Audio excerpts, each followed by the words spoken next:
welcome to this regular meeting of the Powell Unified School District's Board of Education on January 13th, 2022, and the time is 6:07 p.m. Please note this meeting may be recorded or broadcasted at the direction of the board, and the recording or broadcast may capture images and sounds of those attending the meeting. Now I invite you to stand for the Pledge of Allegiance. I pledge allegiance to the flag of the United States of America and to the republic for which it stands, one nation, under God, indivisible, with liberty and justice for all.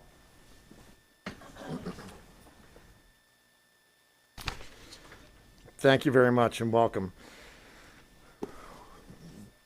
This brings us to item 3.2, report out of closed session. Ms. O'Connor-Ratcliffe. Got a long report for us here. Closed session began at 4:10. The Board of Education took the following action in closed session. 2.1A, in the matter of conference with legal counsel pending existing litigation, PERB case number LA-CE-6508-E, on a motion by Patel and a second by Couvret, the board voted to approve a settlement agreement resolving the unfair practice charge filed by the Powell School Employees Association concerning the alleged unlawful changes to Article 21.2 of the parties' collective bargaining agreement. The vote was unanimous. 2.1B, in the matter of conference with legal counsel pending existing litigation, case number ADR 120322021, on a motion by Patel and a second by Couvret, the board voted to approve the settlement agreement unanimously. 2.1C, in the matter of conference with legal counsel pending existing litigation, case number ADR 121422021, on a motion by Couvret and a second by Seitzma, the board voted to approve the settlement agreement unanimously. 2.1D, in the matter of conference with legal counsel pending existing litigation, case number OAH 2021080641, on a motion by Zane and a second by Patel, the board voted to approve the settlement agreement unanimously. 2.1E, in the matter of conference with legal counsel pending existing litigation, case number OAH 2021080729, on a motion by Patel, second by Seitzma, the board voted to approve the settlement agreement unanimously. 2.21F, in the matter of conference with legal counsel pending existing litigation, case number OAH 2021090835, on a motion by Couvret and a second by Zane, the board voted to approve the settlement agreement unanimously. 2.1G, in the matter of conference with legal counsel pending existing litigation, case number OAH 2021110603, on a motion by O'Connor-Ratcliffe and a second by Seitzma, the board voted to approve the settlement agreement unanimously. 2.2A, in the matter of conference with legal counsel anticipated litigation, one potential case, the board has given direction to its legal counsel to initiate litigation under certain criteria. The particulars of such litigation, including the action and the defendants, will be disclosed if formal proceedings are commenced. 2.3A, in the matter of pupil personnel, student expulsions, disciplinary matters, and other confidential student matters, case number 2021-2022.11. No reportable action from closed session. The board will take action in open session. Agenda item 8.1. 2.3B. In the matter of pupil personnel, student expulsions, disciplinary matters, and other confidential student matters, case number 2021-2021. I'm going to guess that's a typo. 0.04. Yes. I think that sounds right. I'm going to correct that to case number 2020-2021. 2021-2021?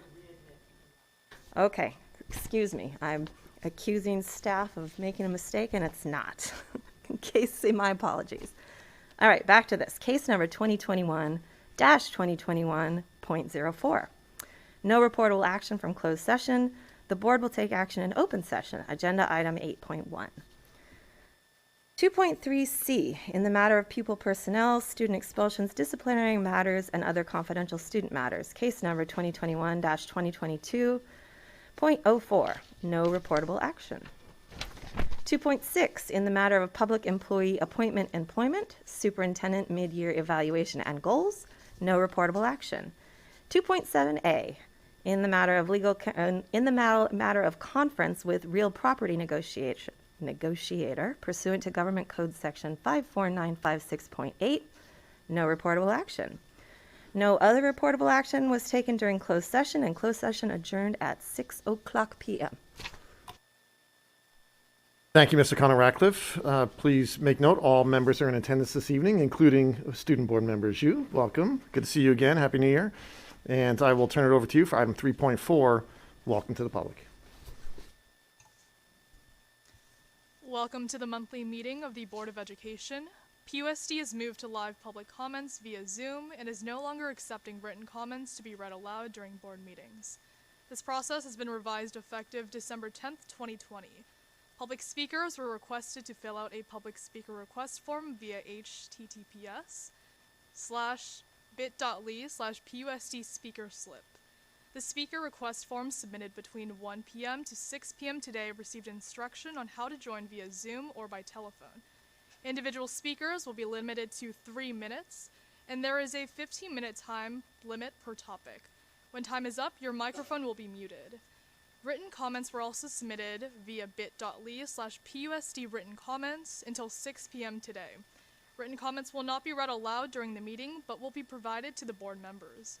Written comments are limited to 400 words. Please be advised that any communications directed to the Powell Unified School District, including board members and district staff, are subject to disclosure pursuant to the California Public Records Act. Communications will not be edited for redactions except in compliance with state law. Item 4.2 is placed on our agenda to enable members of our community to bring items that are not placed anywhere else on the agenda to the board's attention. The Brown Act does not permit board action or extended discussion of any item not on the agenda, but your concerns will be referred to staff. With that said, welcome and thank you for your comments. Thank you, Ms. Yu. Item 3.5, approval of agenda sequence. Do I have a motion? Motion to approve by Ms. Couvret. Staff would like to pull 5.5B. 5.5B.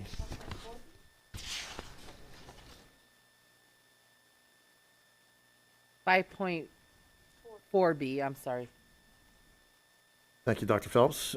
Item 5.4B is being removed at the request of staff. Are there any other changes or revisions to the agenda? If not, I have a motion by Ms. Couvret. Second.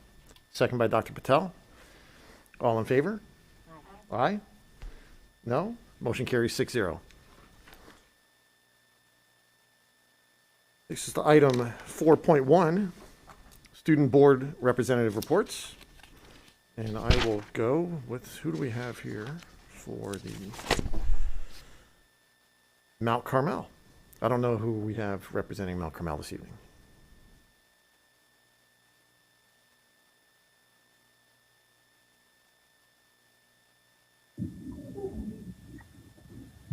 Can you guys hear me?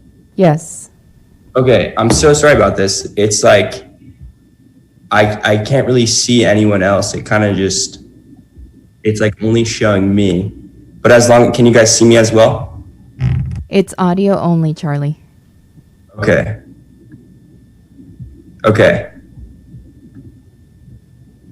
I'm not sure how to get the camera to go.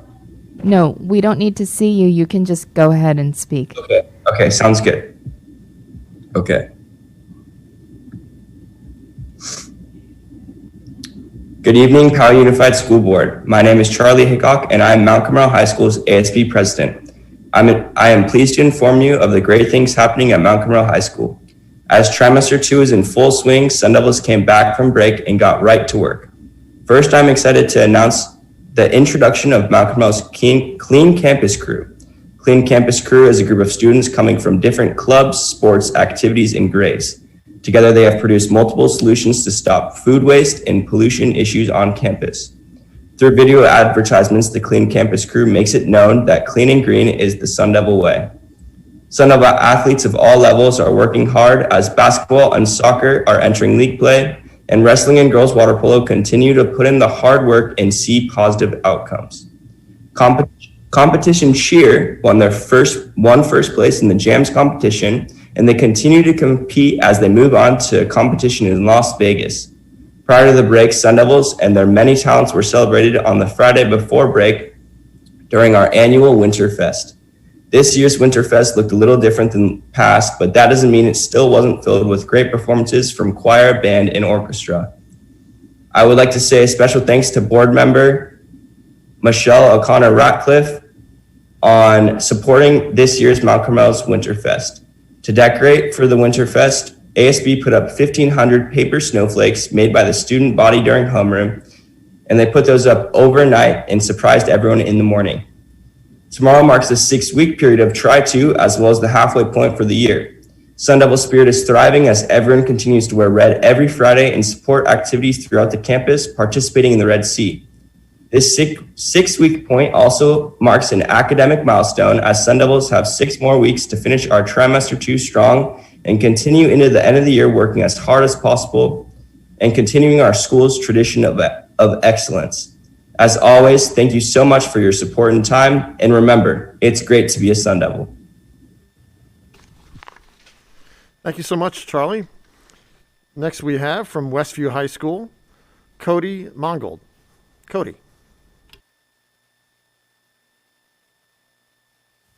Hello. Are you able to hear me? Yes, Awesome. Cody. All right, thank you so much. Good evening, PUSD board. As always, I'm Cody Mongold, and I am grateful to once again have the opportunity to represent my wonderful school and share everything happening here at Westview. But before I begin, however, I would like to take a second, not as a representative of Westview, but as myself, as the ASB president, as a student nearing the end of senior year, and as Cody Mongold, the individual. I'd like to thank you all from the bottom of my heart for all that you've done for me, both personally and professionally. I'm beyond lucky to have had the honor to meet with and work with you all on various occasions over the past few years. You've acted as mentors, supporters, friendly faces, and huge inspirations in my life, and I'm truly blessed for the relationships I've forged with you all. On that note, while for the rest of Westview, today marks the first of 2 finals days to finish our first semester, for me, it marks the last day of my presidency and the conclusion of my ASB journey that began nearly a decade ago in the 3rd grade. While it's a bittersweet moment, I really am looking forward to getting to relax for once and spending the rest of my senior year as a regular student with my friends. That said, this will also mark my last ever board report to you all, so let's make it a good one. The Westview community has given so much to me during my tenure, so I think it's fitting to take this time to recognize and appreciate the stellar groups on our campus. Since my last report in October, Westview ASB has continued to be as busy and as tenacious as ever, so I'd like to begin by recognizing them. This quarter, a lot of our efforts have been spent on preparing for a new class for our 2nd semester. In November, we opened ASB applications to the general student body, and in December, we held campaigns and elections for a new executive team. From personal outreach to various publicity, we expanded upon our effort to reach out to many demographics and continue to improve upon the diversity of our leaders. Through it all, we continue to hold bi-weekly Senate meetings in which we gathered feedback for recent events and student opinion on our future ones. Making sure to hear out as many student voices as possible has continued to be a focal point from our ASB class, a program which seeks to constantly improve and better serve our deserving Wolverines. December was a busy month for us all, as in addition to our executive elections, we also conducted a successful No Place for Hate Week, with this year's focus being on understanding and embracing diversity. Later in December, we held our annual dodgeball tournament, during which we had the pleasure of hosting the lovely Mrs. Peck and her film team, getting featured in her infamous PUSD News Minute. Out of a deep appreciation for our wonderful staff members, alongside PTSA, we had the honor of putting on a festive staff breakfast, where all of our staff enjoyed free food, winter-themed music, and the return of our annual staff ugly sweater competition. Likewise, on the topic of recognition, our ASB has begun a new Wolverines of the Week initiative in which we highlight 2 exemplary students each week for their incredible accomplishments. Lastly, we cap the month off with an engaging Spirit Week, ending with free hot cocoa being served to all students as fake snow fell throughout the air. As always, it's safe to say that our ASB program does not disappoint, and I'm proud of all the wonderful student leaders who I've had the privilege of working with over the past term. However, I've yet to brag about the biggest undertaking our school accomplished recently, the distribution of COVID-19 at-home tests to every student on campus. In a collaborative effort between ASB, admin, some very special staff, and support from other student leaders on our campus, we managed to go from having a pallet of 25 boxes full of tests to having a systematically broken down set of bags containing the precise number of tests needed per class and the list of specific student names on each roster so that we could reconcile our numbers and make sure that all the tests found their way to the right people. Needless to say, the meticulous organization that went into the project was second to none, and I'm proud to report that all of the effort paid off. The following day, we managed to get a test in the hands of every single student on campus who wanted one, all before it was even time for lunch. To say that we did something incredible is a severe understatement, and it was beyond cool seeing everyone's hard work on this project come to fruition. Next, I'd like to congratulate our DECA Club, a group of students who share a passion for concepts such as marketing and business management. This past weekend, we had many Wolverines representing Westview's DECA team win first place in various competitions, collectively achieving an amazing overall ranking. As per usual, our phenomenal students continue to make Westview's name one to remember as a truly special campus full of truly special students. Similarly, I'd like to congratulate our DJ Productions Club, who, despite being a newly founded club on campus, have already hit a groove and showed up big time on so many occasions. From regularly playing music during lunch on Fridays to making our dodgeball tournament special with unique walk-up songs for every team, this club has really hit the ground running, and I'm so grateful for their expertise this term. On the topic of clubs, Westview faces another exciting period as the club application window has recently reopened. Over the next few months, our ASB will hear from many prospecting new clubs for this campus, and I'm sure that my successor will have great things to say about this process during Westview's next board report. Lastly, I'd like to give a big thanks to our district's continued correspondence with Pharmatech in providing the PUSD community with free, easily accessible COVID testing options. As cases continue to spread, with other options remaining relatively inaccessible due to long wait times or higher prices, the PUSD testing clinic has proven to be a reliable, much appreciated program on this campus. Students can now have peace of mind following speedy COVID testing results, and our Wolverines are deeply grateful for this amazing resource because it's come in more than handy than anything else this year. With tomorrow marking the end of Westview's first semester, many classes are dying down as students prepare to begin a new journey in the second half of this school year. But while Term 1 classes finish dwindling down, Westview's spirit and energy surely are not. Like I've reported in the past, the sheer amount of participation and excitement coming from our Wolverines is unprecedented, and that love for this campus continues to grow to this day. Despite some of the bleak and gloomy circumstances of the times, Westview remains a beacon of hope, a place where countless students call home, with peers they call family, and with a positive energy that just can't be put into words. I'm hopeful for the rest of this school year. I'm hopeful for the ASB team who will succeed me, and I'm hopeful for the future of Westview for years to come. For my last time ever, on behalf of all 2,400 students of Westview's campus, thank you for your time and attention, and good night.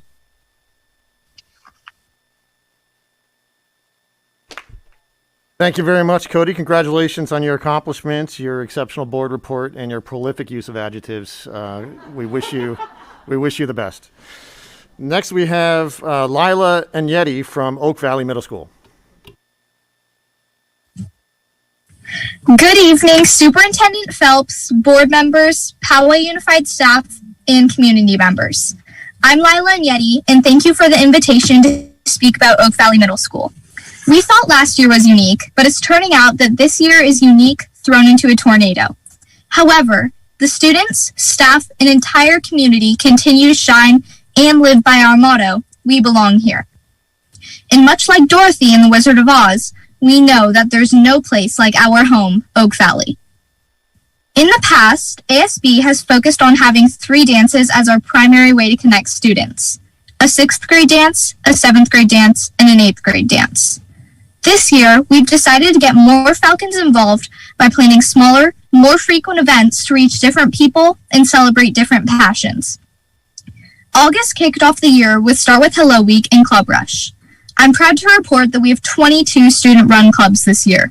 You can join us in our Pride Club on Wednesdays, or if you enjoy the Outer Banks Netflix show, who doesn't, you can stop by to check up on all the fan theories with the Pogues Club. To further connect all of us munchkins, we got everyone matching Unity shirts. To relate with our motto, "We belong here," we designed 3 types of shirts. One says we, one says belong, and the last one says here. Separately, we're all just a word, but put together, we make sense. Just like the students and staff of our school. A singular falcon is strong, but a flock is powerful. Once we opened the door to Oz and saw the possibilities before us, we started planning. In October, our ASB organized a trivia night. Students came and worked in teams to answer various trivia questions that were set to music as clues. The teams were created randomly so that the Falcons could meet more people and make friends outside of their friend groups. The winning team not only walked away with admiration and respect of their peers, but also with some pretty cool gift cards donated by community businesses. Our next stop on the Yellow Brick Road was Halloween with our 10th annual costume catwalk, where students participated in a costume contest on the quad during lunch. Our favorite costume was Mr. Young, who went as Guy Fieri. Our favorite event so far this year was Crafts and Cocoa. Over 200 kids and staff members' families came to participate in an evening filled with holiday treats. Along with our hot cocoa bar, we had 8 different craft stations. Falcons could drink cocoa while making crafts for themselves or their families. It was an extremely successful event and one we look forward to making a tradition. After that, we made a quick stop with our annual gift of family. This year, we started a new tradition with Make a Change Week. We asked Falcons to bring pennies, nickels, dimes, quarters, and dollar bills on different days of the week.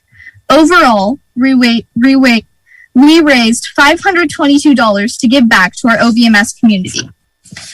Our next destination is an event called Candyland. Instead of doing a Valentine's dance, we've decided to have a fun event filled with games and sweet treats. We're hoping to have as big a turnout as we did for Cocoa and Crafts. Middle school is supposed to be the middle portion of our school lives. Figuring out who you are, who your friends are, and what your strengths and weaknesses are. However, everything about this period of our lives has shifted because of COVID.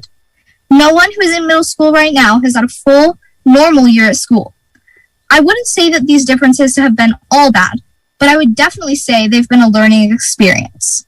Being online gave us more technical skills. Having no schedule taught us how to create one for ourselves. We gained perseverance, empathy, how to keep ourselves safe, self-motivation, and most importantly, how to look on the bright side. Starting the first day of school online is an experience that we'll be proud to look back on because we know we faced challenges that most people have never faced, and we have risen to the occasion and grown from these challenges. So at the end of the day, when we click our ruby red slippers and wish for home, we know that Oak Valley is exactly where we want to be and will be our forever home. Thank you.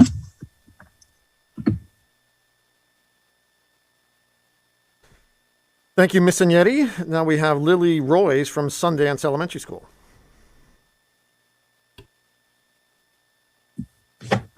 Hi everyone, my name is Lily Royce, and I'm proud to represent all the Wildcats at Sundance Elementary. I'm a 5th grader, and I've been at Sundance since TK. There's so many things that make our school special. First of all, Sundance is a safe, fun, and inclusive place. We do special programs at our school, such as No Place for Hate, so everyone is included in a positive way. This year, we added the Zones of Regulations program so that we can learn to recognize our feelings to calm ourselves down. Our learning activities have been a lot of fun, too. Last month, Sundance held an Hour of Code event. We learned so much about coding. I was blindfolded, and my class gave directions to me. We learned that coding directions has to be really specific. In November, we had a STEAM event where my class competed in an egg drop competition led by our principal, Mrs. Katz. My team used cotton balls, a cup, and many more supplies, and our egg didn't crack. It was so fun to learn about engineering. Sundance's family events have been awesome, thanks to our school's many volunteers. A few weeks ago, the Sundance PAC organized a winter festival. A lot of people attended this event, and it was so much fun to hang out there. Okay, that's all for now. Thank you for having me here today and giving me a chance to talk about my school.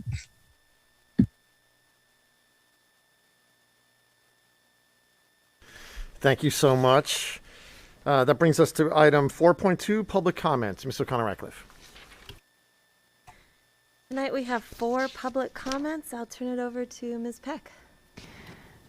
Thank you, Ms. O'Connor-Radcliffe. Our first public comment, as a reminder to our public, 4.2 is for items that are not agendized on our board meeting agenda. So the first public comment under 4.2 is with Shane McCool. Shane, go ahead and unmute, and you can speak now. Hi, good evening. It's important everyone listening here knows how the ethnic studies classes in California came to fruition. This curriculum was written by the California Department of Ed in 2019. By winter 2021, Jewish, Sikh, and Muslim groups were pressuring the Department of Ed to include their histories of oppression in the ethnic studies curriculum that they were writing. Hundreds of these organizations were answered yes by the Department of Ed, and lessons teaching about their oppressive experiences were added to the state ethnic studies model curriculum. But that's not what Powell Unified did. You did not follow what the Ed Department exemplified for all the school districts in California. This district chose to not include lessons teaching about anti-Semitism, Islamophobia, and Sikh oppression. How can all of you sit there and feel like you did the right thing by excluding Jews, Muslims, and the Sikh community? What's worse than all this is that not only will you not add lessons teaching about anti-Semitism or even the Holocaust to the ethnic studies classes, but you will add a book written by a known anti-Semite. Ilhan Omar has been denounced by members in her own party. Speaker Pelosi and Chelsea Clinton, who happens to be married to a Jewish man, have had to ask her to apologize to Jews. This radical is someone you regard so highly that you'll place her on our children's book list? Where's the radical Jewish author's book to add to the ethnic studies book list then? These following actions are what you are teaching our children in our district's ethnic studies classes. It's offensive that you don't like it that we are taking a page out of your own curriculum. Action 16, express empathy when people are excluded or mistreated because of their identities, and concern when I personally experience bias. Action 17, take responsibility for standing up to exclusion, prejudice, injustice. Action 18, have the courage to speak up to people when their words, actions, or views are biased and hurtful, and communicate with respect even when we disagree. Action 19, I stand up to exclusion, prejudice, discrimination, even when it's not popular or easy or when no one else does. Action 20, I will join with diverse people to plan, carry out collective action against exclusion, prejudice, and discrimination, and we will be thoughtful and creative in our actions in order to achieve our goals. Here I am doing just that, have done that at many of these meetings, and yet you continue to ignore us. Action 20 is interesting as you want our children to learn to plan and carry out collective action against being excluded, but you don't have a problem excluding us from the board meetings. It's hard not to find the irony in that. Finally, everyone should know that my child has 38 kids in her math class at Black Mountain Middle School. Her friends tell me there are 42 to 45 children in their language arts classes. Those parents should verify those numbers. What's important to know is that this same board said we didn't need a new school where you wanted to put a Costco. You said the class numbers didn't warrant it. 38 to 40. Thank you, Ms. McCool. Your speaking time is up. Next speaker under item 4.2 is Bill Huff. Bill, it's your turn to speak. Go ahead and unmute. Oh, hi. I'm Bill Huff, daughter at Westview. I just really briefly want to thank you for you continuing to keep the schools open for in-person instruction, because this is just so important, and I'm sure you're under a lot of pressure to close things. Again, we're all aware of how serious COVID is and how rapidly cases are increasing with Omicron. But I really want to stress too that there was a huge cost to the shutdowns last year. There's some excellent presentations by Professor at UCSF, Professor Gian Noble, where she goes through a lot of the details of that, increased mental health problems, and a lot of other problems from the shutdowns, in contrast to COVID, which is serious, but we now have safe and effective vaccines available. And I would just like to ask you to continue to weigh the pros and cons of both the protective measures and also weigh the cost of the protective measures against the benefits. And when Omicron starts winding down, I'd like you to consider removing more of the restrictions as you can, because I think those do create problems as well. But thank you to all the staff at Westview and the Principal Ziegler and everybody on PUSD for continuing to keep the schools open. Thank you. Thank you, Mr. Huff. Next speaker is Karen Vogue. Karen, go ahead and unmute.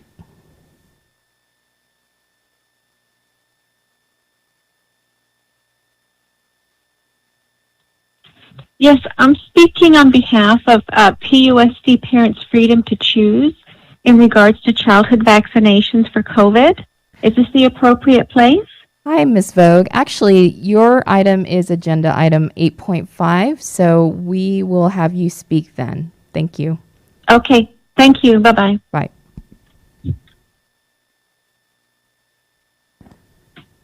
Next item is under 4.2 is Cheryl Justiniano.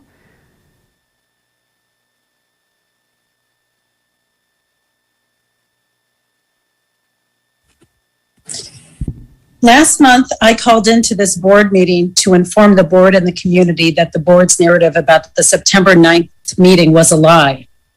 I confirmed with an attorney that specializes in the Brown Act that the September 9th meeting was considered an open meeting, and the board violated the Brown Act on September 9th when they locked parents out of the open meeting. I also confirmed with the district attorney's office that nothing has come across their desk about Poway board members or faculty receiving any death threats. Then, of course, at a recent board meeting, your board chose to have a one-way trial about how much the board and the employees were afraid by the anti-maskers that enter the building on September 9th. Last month, I asked you to reopen the board meetings after informing you we knew the truth. So imagine my surprise when a parent sends me a January 5th article from the Poway Chieftain. Phelps tells the paper she wants to focus on the mental health of kids without offering any details.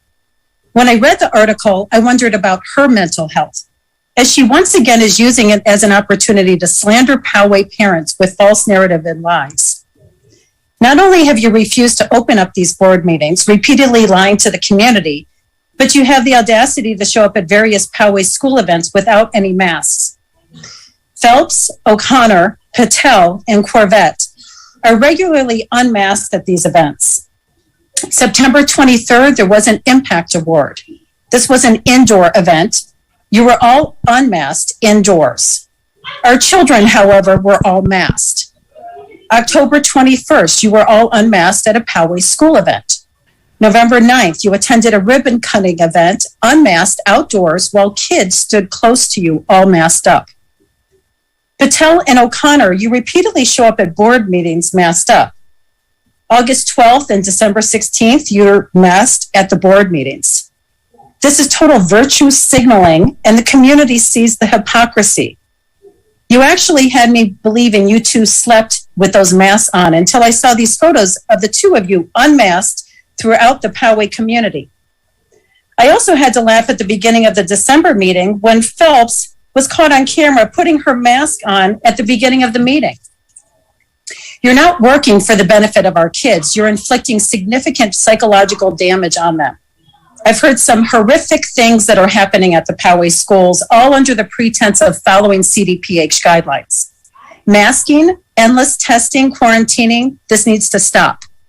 Ending these ineffective and useless COVID policies will benefit our children's mental health the most. You have mask choice. Our children deserve mask choice as well. Thank you. Thank you.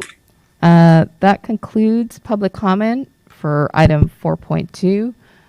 The remainder are for item 8.5. Thank you, Ms. Peck. Brings us to item 5.0, or 5.1, approval of consent calendar. I'll go down the dais and see if there are any items. Oh, I'm sorry, I skipped 4.3. 4.3, excuse me, action presentation. Select and approve a final trustee area boundaries map. Associate Superintendent Little. Yes, thank you, Mr. President, and good evening, board members. We have a presentation here that we'll put on the screen as I'm speaking. This evening, we continue our trustee area redistricting work based on the 2020 census data.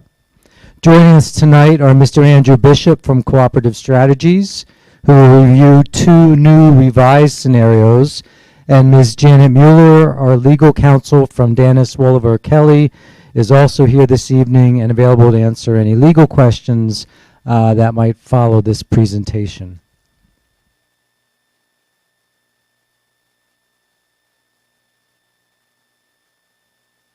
Next slide, please.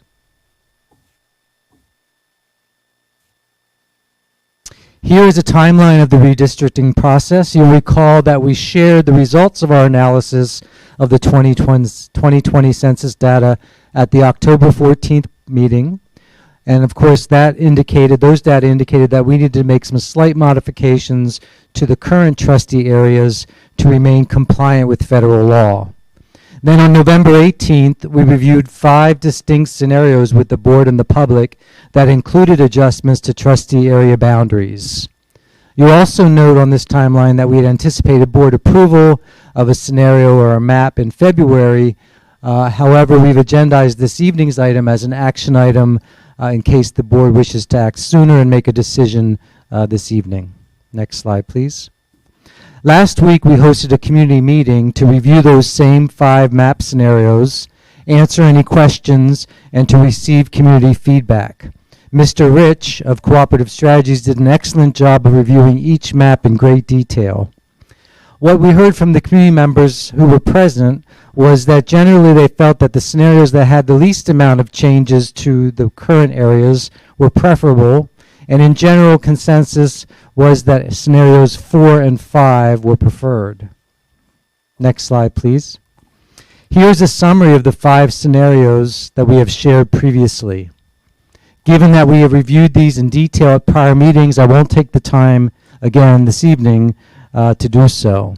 However, the team is happy to answer any specific questions regarding any scenario at the end of the presentation. Next slide, please. So here are our current trustee areas. As we have seen in prior presentations, without any changes to the boundaries, the variance between the most populated and least populated areas would considerably exceed the 10% maximum variance as permitted by federal law. Next slide, please. So we'll next go through the 5 scenarios that we reviewed with the board previously and with the public on January 6th. Here is scenario 1. It results in a variance of 5.4% based on some rather significant changes to Area A and Area C. Next slide, please. And these are just the demographics as a result of those changes. Again, we've seen these slides at least 2 other meetings. Next slide, please. Here is scenario 2. It results in a variance of 4.3% based on some rather significant changes to areas A, B, C, and E.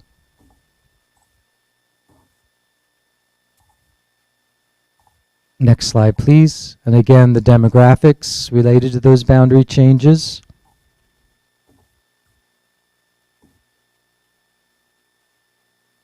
Next slide, please. Scenario 3 results in a variance of 8.2% with relative significant changes again to areas A and area C. Next slide, please. Again, the demographics behind scenario 3. And obviously there's a rounding. I said I did say 8.2%. Very good. Next slide, please. Here's scenario 4. It results in a variance of 7.8% with less significant changes to trustee areas A and area C.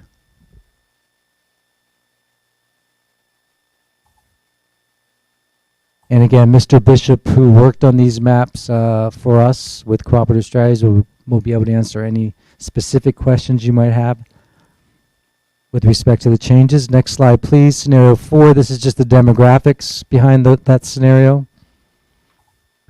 And the last of the 5 scenarios that we presented prior. Next slide, please. Scenario 5 results in a variance of 4.0%, the least variance of all options, predicated on adjustments to areas A, D, and E primarily.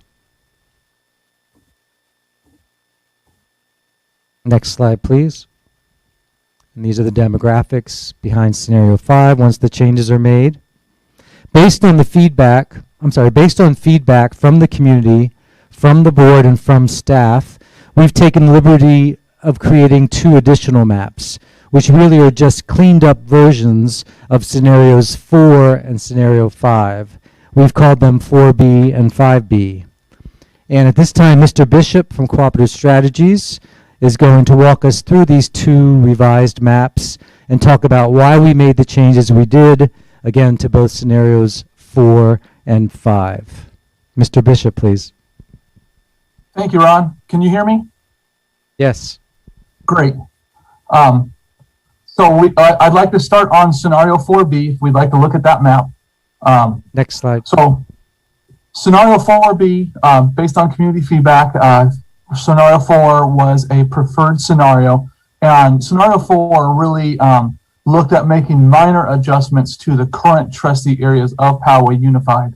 So a lot of the work that went into that original creation is also shown in scenario 4 and therefore 4B. With listening to the community and getting some of that feedback, we tried to make some changes to the boundaries that would be more palpable for the community, things that they had wanted to see. First and foremost, I think the biggest changes in scenario 4B when you compare it to scenario 4 is we've made some adjustments to trustee area D, the blue area on the map.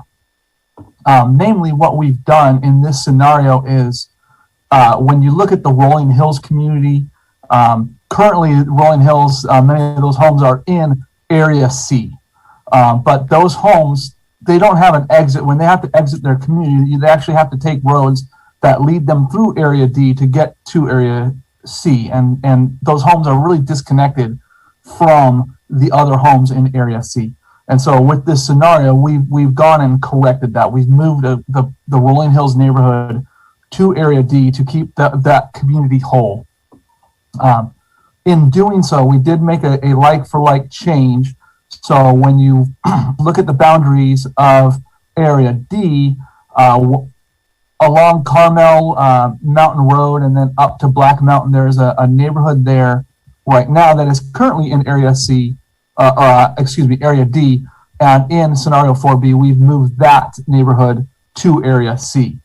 So there was a little bit of a swap, but it made more sense geographically and just by the way you have to enter these communities to change how these homes are grouped together. The other another area of change is between areas A and C. Currently, when you follow Black Mountain Road up to its end at Carmel Valley Road, there is one census block that stretches over from Camino del Sur all the way over to Carmel Valley Road, with much of it being open area. And there's no homes in the middle of that census block. They're really at the extremes, either on the west end or the east end closer to Oak Meadows. But what we've done in this scenario is we split that open space and to really keep those homes separated and keeping those homes off of Carmel Valley Road in area C, where they are grouped with their neighbors in local communities. And then the other change that was made in scenario 4B is down between areas D and E, and it's really around the Morning Creek neighborhood.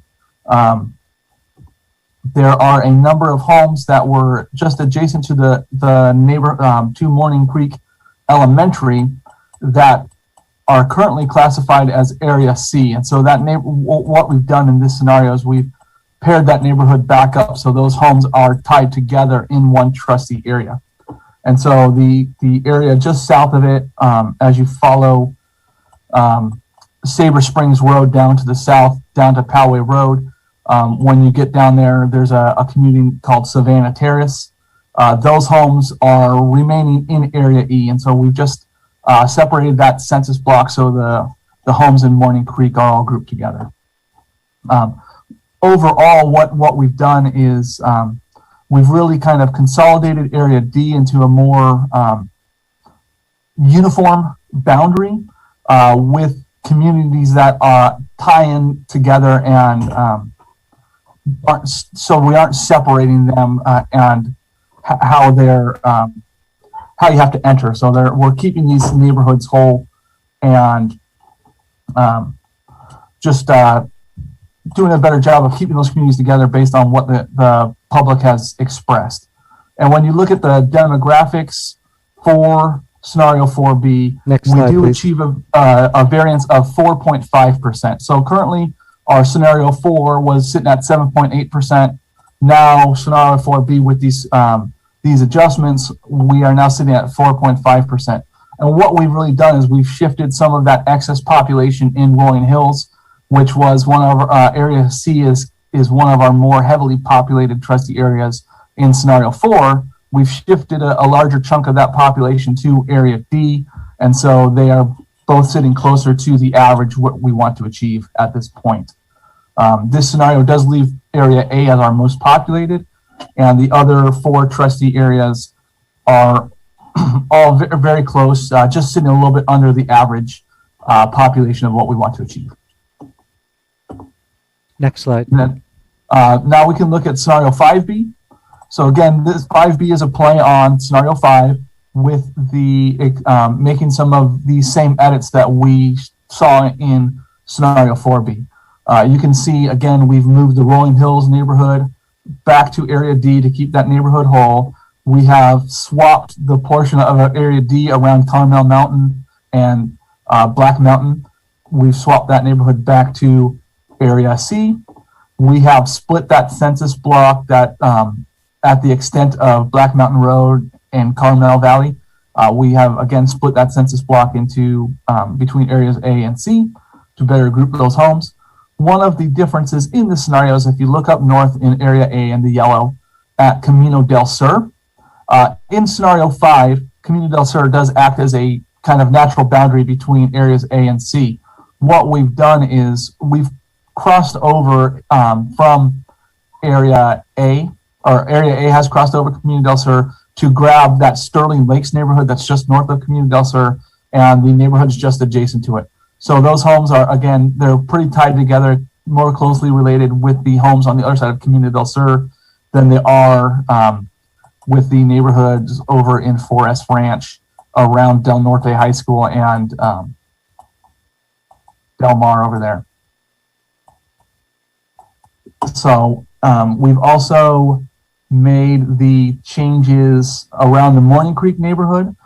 With this scenario, however, we do, instead of just grabbing the homes in Morning Creek, we do grab, it's a straight shot down from Ted Williams to Poway Road. And so that Savannah Terrace neighborhood is grouped with Area D in this scenario.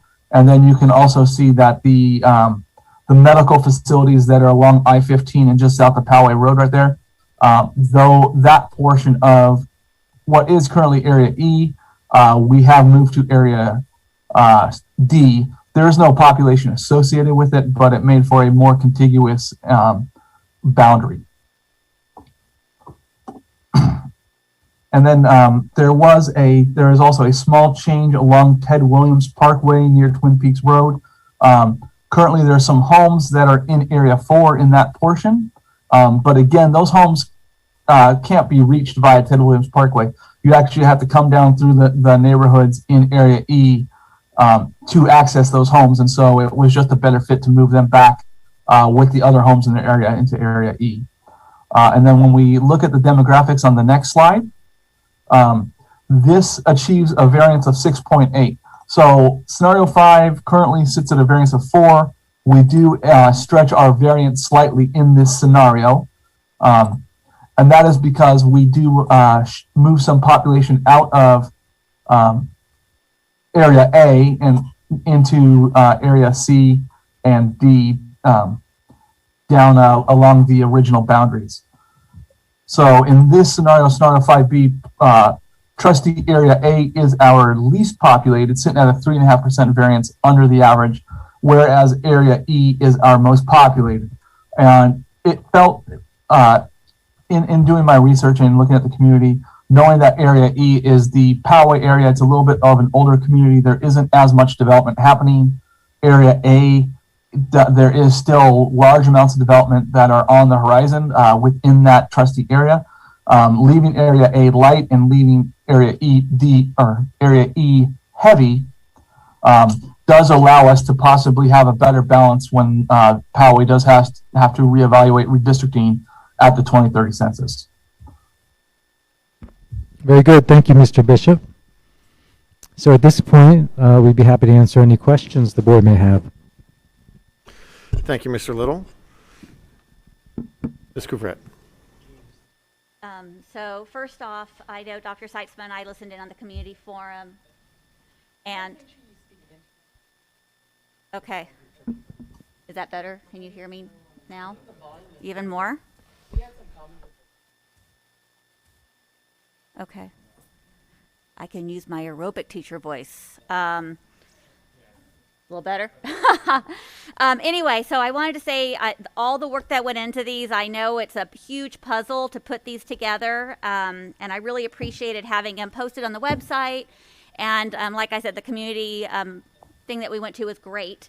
And it really came up that I thought there were two pieces that people cared about. They cared about keeping it somewhat the same, and they also looked at the percentage of variance. So that kind of is what drew 4 and 5 up to the surface. And I like how 4, which was the overwhelming favorite, you got the variance down with these changes. Just one question, though, is were these Plan B ones posted to our website so the public were made aware of these changes?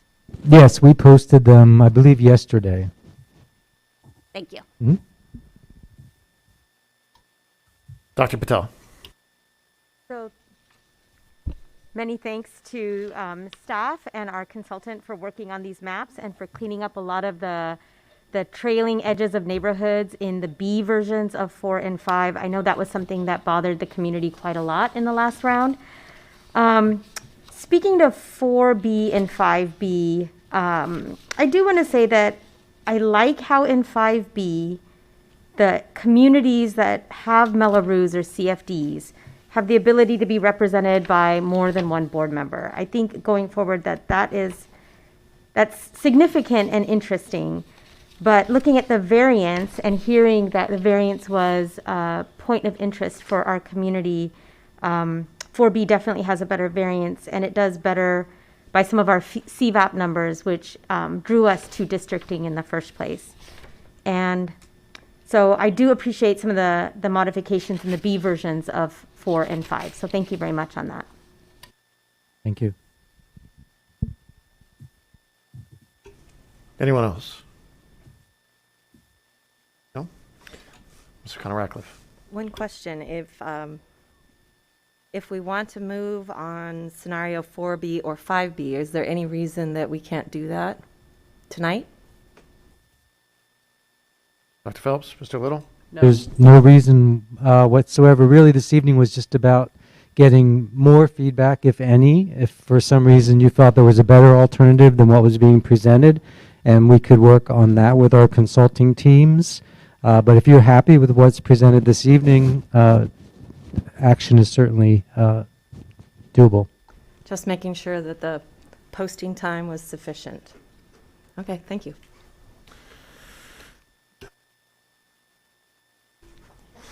At the risk of things being too easy, Ms. Yu, did you have anything? Dr. Seitzman? No.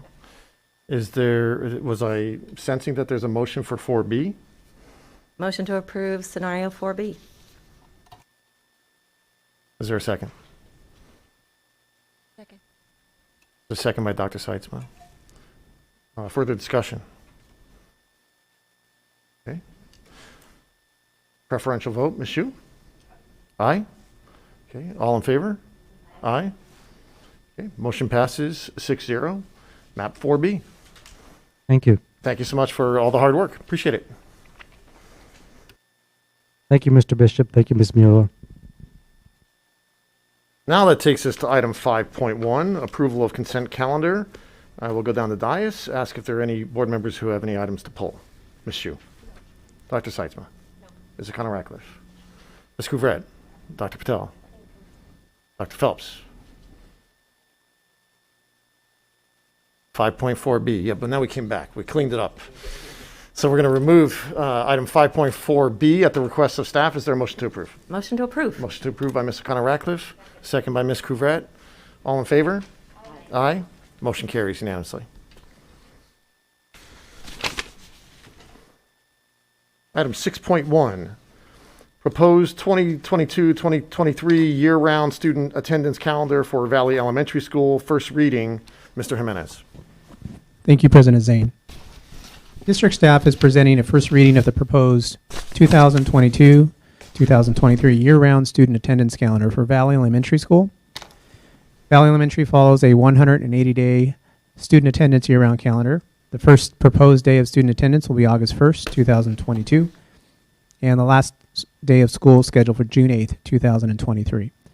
The recommendation for the actual adoption of this year-round calendar will be brought forward at the February 10th meeting. This evening, no action is required other than to conduct a first reading and review of this proposed 2022-2023 year-round calendar for Valley Elementary. Thank you, Mr. Jimenez. Any questions? All right, item 6.2, first reading, proposed 2022-2023 year-round student attendance calendar for Abraxas High School. Mr. Jimenez. Thank you, President Zane. District staff is also presenting a first reading of the proposed 2022-2023 year-round calendar for Abraxas High School. Abraxas High School follows a year-round 180 student attendance day schedule. The first day of school is proposed to be July 15th, 2022, and the last day of school is scheduled for June 20th, 2023. The recommendation for the actual adoption of this year-round calendar will be brought forward next month, February 10th, for your approval. This evening, no action is required other than to conduct a first reading. Thank you, Mr. Jimenez. Any questions? Thank you very much. Item 6.3, an information item, 2020-2021 annual report of the Personnel Commission. Mr. Jimenez. Thank you, President Zane.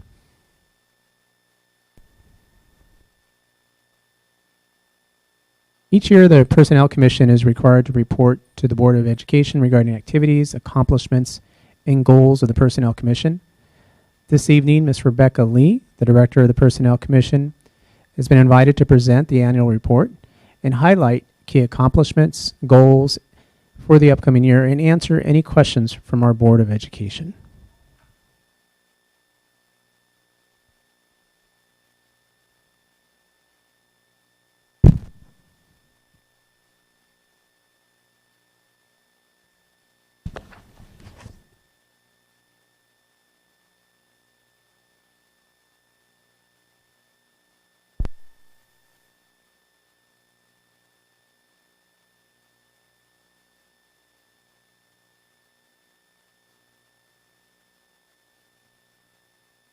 Hi, good evening, Dr. Phelps. Oh, no.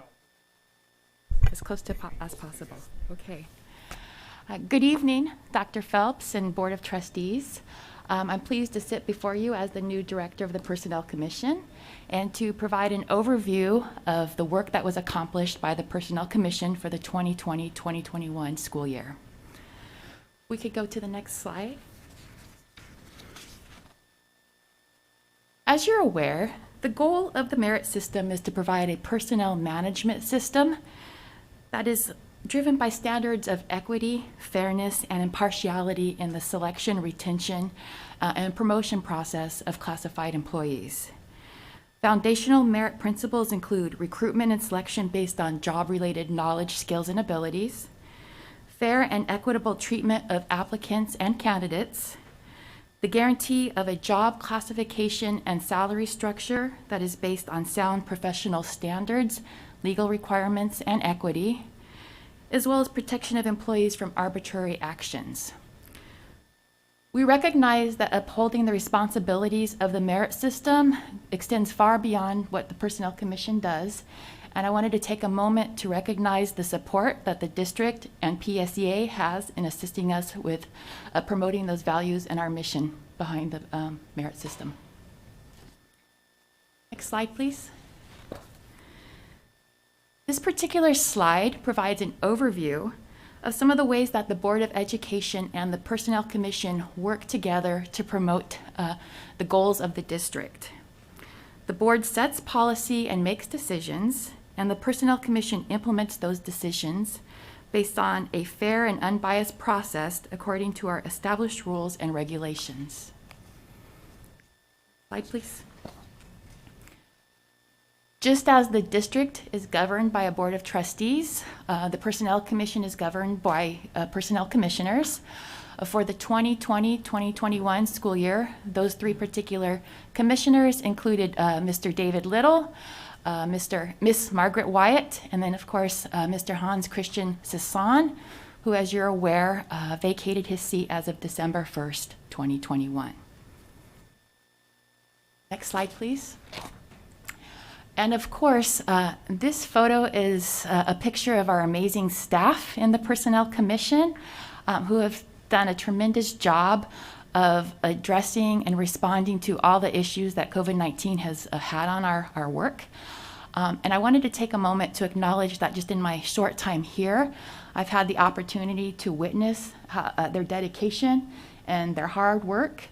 And I also wanted to take a moment to acknowledge that during my time at San Diego Unified School District, I did hire 3 of your HR analysts during my time there, who proceeded to flourish and shine over at San Diego Unified. And I believe that is a testament to how prepared and trained the Powell Personnel Commission staff is. And without a doubt, I would hire anyone from this Personnel Commission anywhere that I happen to be.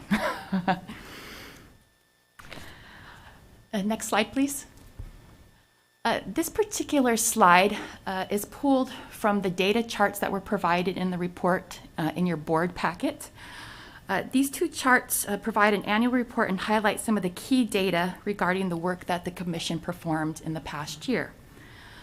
One of the data points that I would like to acknowledge is in the Recruitment Activities section. We had a significant year-over-year increase in candidates who participated in written and performance examinations. There was an approximate 48% increase in candidates participating in these types of exams. Additionally, there was an approximate 32% increase in candidates participating in oral interview examinations. And part of this has been due to the Commission's ability to pivot to a testing platform that allows for remote and online testing of our candidates.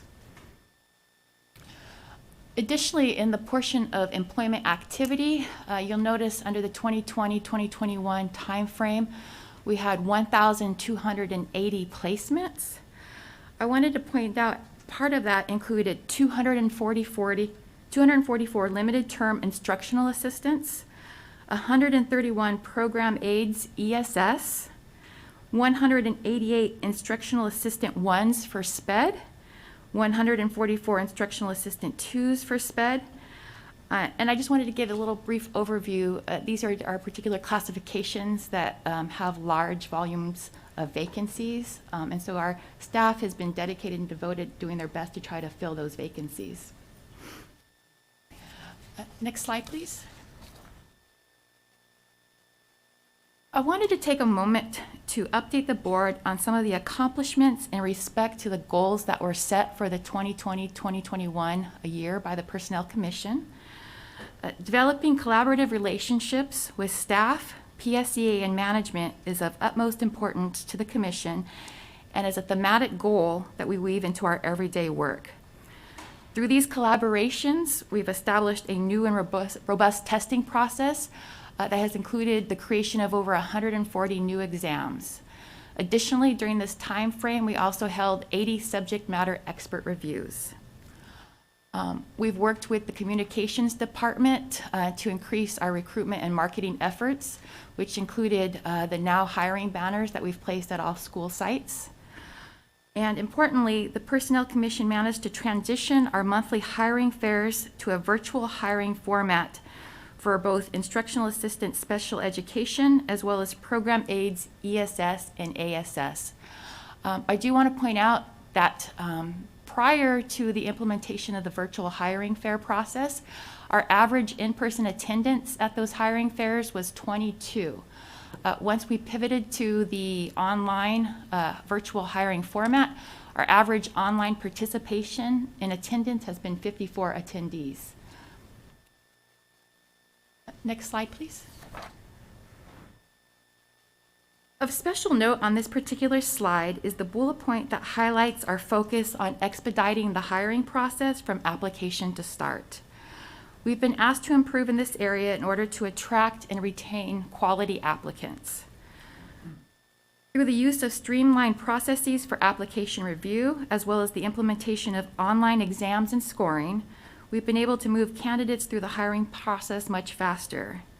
Additionally, utilizing DocuSign has helped expedite the processing of paperwork for new hires. And then, of course, importantly, we did complete year 2 of the classification review cycle. Next slide, please.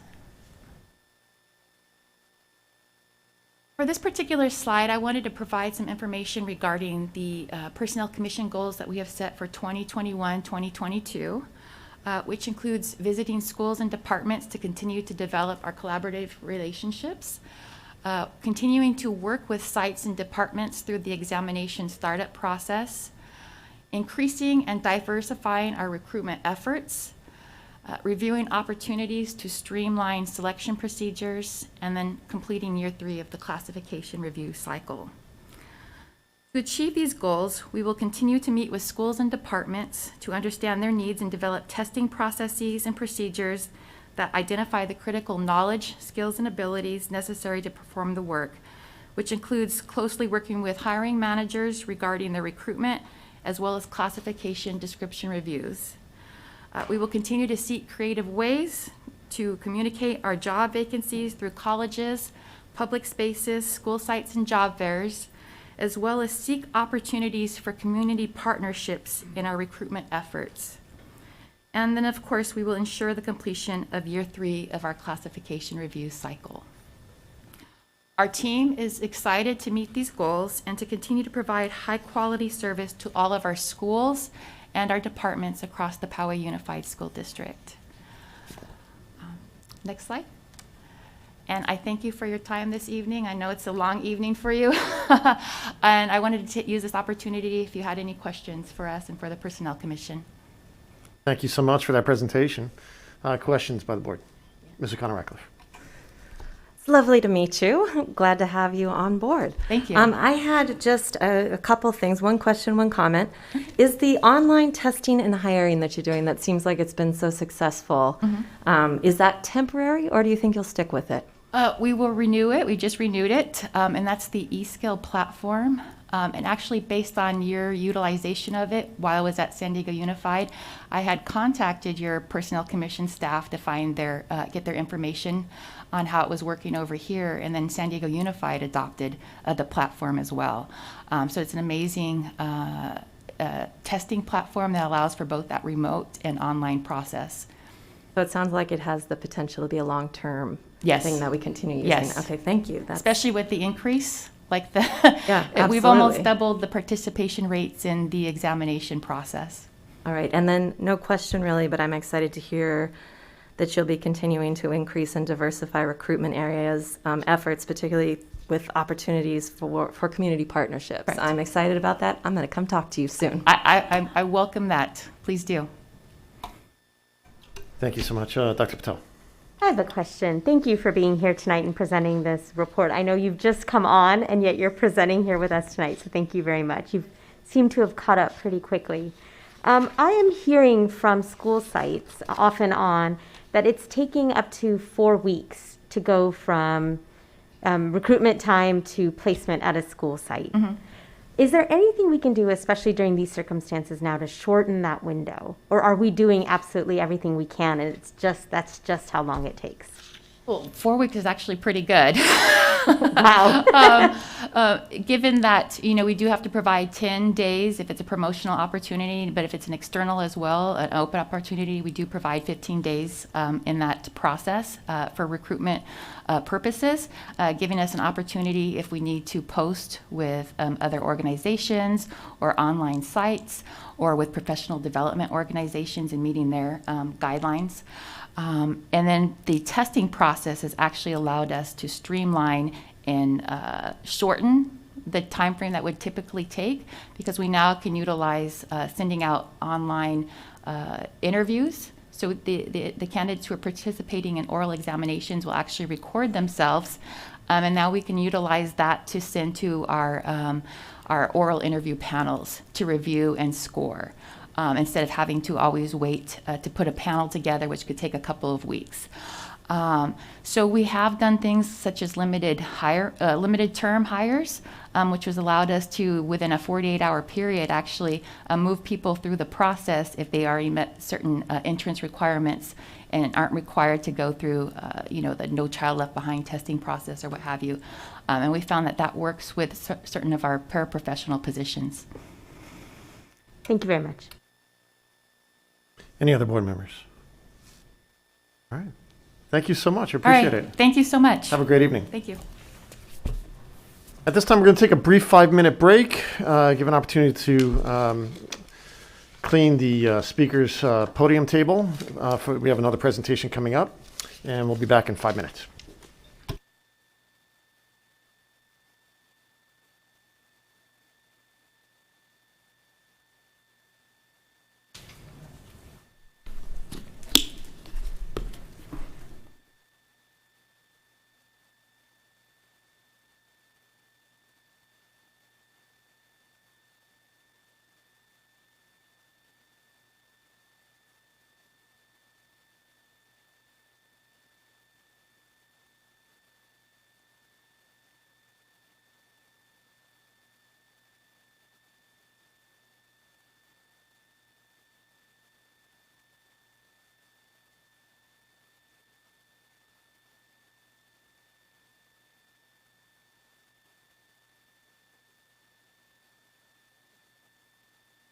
You'll be a little tinny, but other than that, we'll hear you. Check.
Well, she actually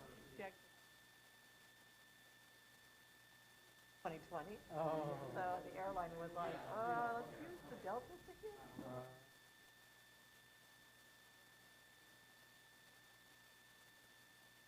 Yeah, good for you.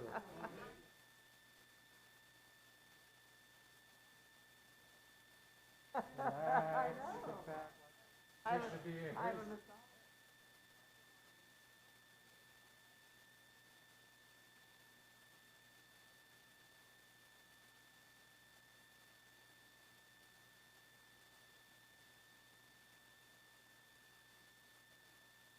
If you want to get settled up there, John.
Welcome back to the regular meeting of the Powell Unified School District Board of Education. The time is 7:29, and we are resuming with item 7.1, an action presentation item, review and acceptance of the 2020-21 financial compliance and program audit. Associate Superintendent Little. Yes, thank you, Mr. President.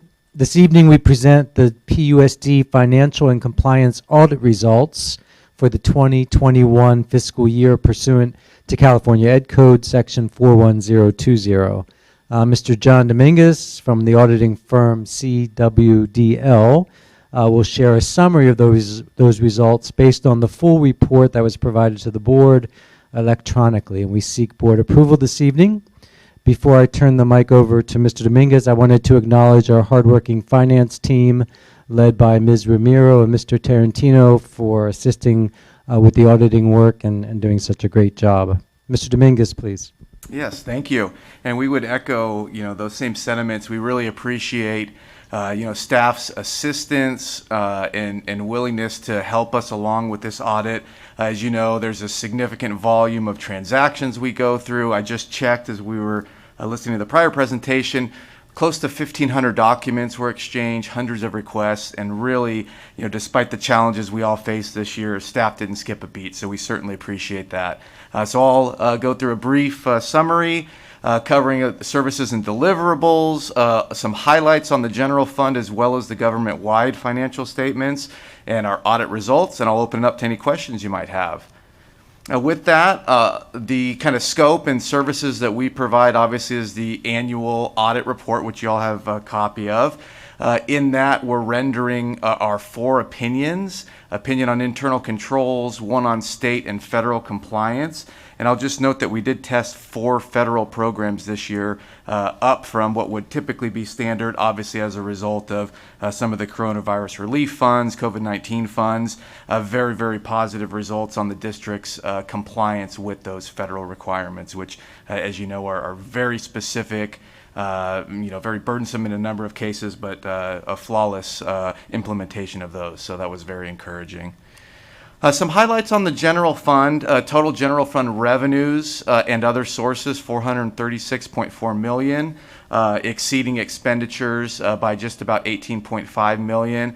The general fund and special reserve fund, Fund 17, ending reserves were 74.1 and 34.0 respectively, which is designated as unassigned and available for district use. Looking at the government-wide financial statements, these are our full accrual statements where we've got all long-term items in nature. So we see there on the asset side, we've got the capital assets, and on the liabilities and deferred inflows, obviously our long-term liabilities. Those, as you may recall, have increased in recent year as a result of the implementation, bringing on those pension liabilities as well as the other post-employment liabilities. And we'll touch on those in just a slide or two. Oh, I'm here. I've arrived. This slide. I wanted to point out on the net position classification, we get a lot of questions on, well, why is my unrestricted negative? So in this case, we've got, just over 500 million of a negative unrestricted net position.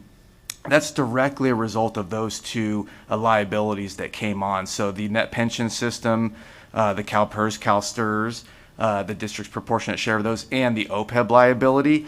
The entire extent of what the district will pay over the next 30, 40 years, according to actuarial estimates, sits on the financials today. So it's a very conservative approach in where the full liability is there. But obviously, the resources to pay that are coming, via property tax assessments on an annual basis. So we have no concern about the district's ability to meet those ongoing liabilities. It's simply a function of how they're presented in requirements with the GASB standards. So not a red flag, not a negative. Just wanted to point that out because we do get questions there. And then you can see on the chart to the right some of the other items that do make up those long-term obligations, such as the GO bonds, leases, special tax bonds, and so on and so forth. And you do see in there that net pension liability and OPEB that I spoke of. And finally, just summarizing the breakout on the government-wide revenues and expenses. As we'd expect, the property taxes are the most significant source of revenue entity-wide. And then also, as we'd expect, when we look at expenses on a functional basis, our instruction and instruction-related services, far and away exceed all the other expense categories. So just gives you a little visual there of what we have on the entity-wide basis. And moving into those opinions, I mentioned the 4 opinions. Our independent auditor's report on the financials is unmodified. That's the best opinion at our disposal. Essentially means the information provided to us by management agrees with what was submitted to the county and to the state. When we subjected our audit procedures to that, we felt the numbers were accurate, they were complete. So very, very strong financial opinion we've rendered. Our opinion on controls as well was very strong. We did not identify any material weaknesses or significant deficiencies. And again, as I mentioned, the federal compliance, very, very positive results there, as well as state compliance. We did have one finding, but did not rise to the level of a significant deficiency. And so we kind of classify those findings if it was, a very pervasive concern, something we felt was extremely significant, that could rise to those levels. In this case, we don't want to say any findings minimal, but it was one where the district was largely in compliance. We felt there was a way to improve that going forward and was worthy of notating and bringing to your attention. And so we'll talk about that just briefly as we conclude, but it was on our attendance reporting. And I really think looking at the district response is probably the best way to get some context here. Obviously, at the beginning of the school year, these standards were literally being dropped on us as auditors and the district to implement in real time. And so, just about a week before school commenced, on September 2nd, those standards were still being worked out and fleshed out. And so things moved really quickly. So what we saw was a period of time early on in the year where there was an ability to improve the way it was documented on a weekly engagement report. So the state came out and said, because we're moving, back to this learning environment, here's the requirements.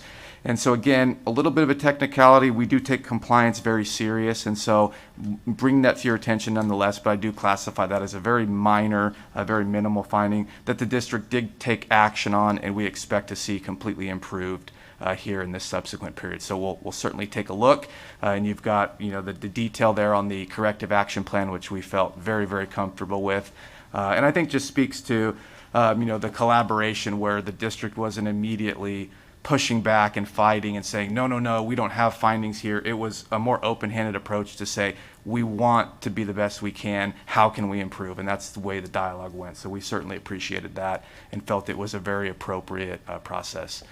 So with that, I'd be happy to answer any questions you might have about the audit or the results here for the 2020-21 fiscal year. Thank you, Mr. Dominguez. Board member questions? I have just one comment. It's great to hear that there weren't significant findings. That's very nice. Congratulations, staff. Makes us feel really good as a board.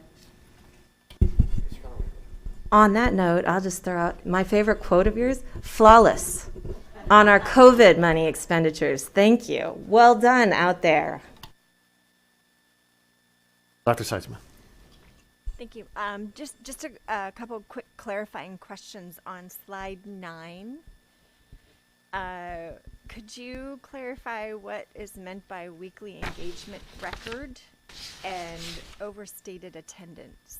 Yeah, so on the weekly engagement record, again, when the state compliance requirements came out, there were a certain set of criteria that had to be documented for each student's weekly engagement, whether that was in-person contact, whether that was online, what those assignments were. And so the district system in Canvas has what I would say is 95% of that, if not 99% of that information documented. Our position on this is really, that can be, better presented. The information's there and we can get to it, but to ensure compliance, there's maybe a little bit more direct way to access that. And so that was really our approach. And where we quantified those days, lack of compliance. We simply stated these were the selections we made where we didn't immediately see in Canvas or readily available in another system. That weekly engagement, again, checking each and every one of those elements that should be in place, having that readily available. So hopefully that answers your question. It was really fine-tuning, I would say, some documentation, and then working with the team to see how that's going to be presented going forward. And we do feel very comfortable with that now. Thank you. Thank you. Anyone else? So they were doing a good job. They were collecting the information. They just weren't reporting how good of a job they were doing, basically. Exactly. Okay. And obviously at that period of time, a lot of things we were getting, students educated was the primary goal. And so, we don't want to split hairs on our, fine, tooth comb of documentation, but nevertheless. Fair enough. Yeah. Thank you so much. Appreciate the presentation and the findings in particular, and look forward to repeat findings in the future. Thank you. No findings. Repeat unmodified conclusions, yes. We need a action to adopt the findings. A motion. Make a motion to approve. Second. A motion by Dr. Patel, a second by Mr. Connor-Ratcliffe. All in favor? Aye. Opposed? Preferential vote, Ms. Chu? Aye. 6-0 in favor. Thank you. Item 7.2, Long Range Facilities Master Plan Update. Associate Superintendent Little. Yes, thank you again, Mr. President. This evening, we will provide the board and community with a brief update on our PUSD Facilities Master Plan based on recent feedback received from our schools. As you'll recall, the board adopted the FMP, the Facilities Master Plan, in February 2020. And cutting to the chase, you'll see that our robust long-range planning efforts have served us well. And we'll see that over the next series of slides. Next slide, please. So tonight we will briefly review the facilities master planning process, an example of one school's FMP, consider the school's feedback that we received, and look at some other near-term considerations. Next slide, please. So our planning process began in earnest when we commissioned a safety and security assessment from Guideposts in the summer of 2018, and a facilities condition assessment from Amoresco in the fall of 2018. We then partnered with the architects BBK to embark upon the planning process based on that data and on the board's goals and objectives for facilities, which resulted in a comprehensive 15-year long-range FMP. Next slide, please. In addition to our external partners, we included numerous stakeholders in the process, including principals, teachers, students, classified staff, cabinet, board, and community members who graciously gave their time and served on our Community Facilities Committee. Next slide, please. Here's a nice summary of the level of stakeholder involvement the district engaged in during the process. Over 220 meetings in total. Next slide, please. We identified 5 overarching project types: safety and security projects, modernization projects, next slide, growth and capacity projects at specific schools, and projects related to facility needs associated with future educational and student support programs. Next slide, please. And finally, projects focused on energy efficiency and sustainability. Next slide, please. Collaboratively, we then prioritized these projects into one of 4 levels. Priority 1 projects being the most urgent, such as enhanced perimeter fencing and security camera surveillance, and priority 4 projects being the least critical. Of course, all of the projects are important. We're happy to report that we've completed the perimeter fencing work and the security camera work. So we have been tackling the priority 1 projects. Next slide, please. You'll recall that we developed site-specific plans for each district school and support spaces, such as the district office and our Twin Peaks Center. The next few slides is just one example of one school's plan. Next slide, please. So we had the current physical assets at Twin Peaks Middle School. Next slide, please. A little broader shot of the full property of Twin Peaks Middle School. with current assets, physical assets. Next slide, please. And then we looked at the priority 1, priority 2, priority 3, priority 4 projects and what those were and how they were envisioned on the site. Next slide, please. And then where they were located on the site. Next slide, please. This past fall, we asked our schools to revisit their individual facility master plans to validate the projects and their priorities. We received feedback from approximately 1/2 of our 39 schools. Next slide, please. In reviewing that data that the schools provided, we could not identify any new capital projects that were not already included in the FMP.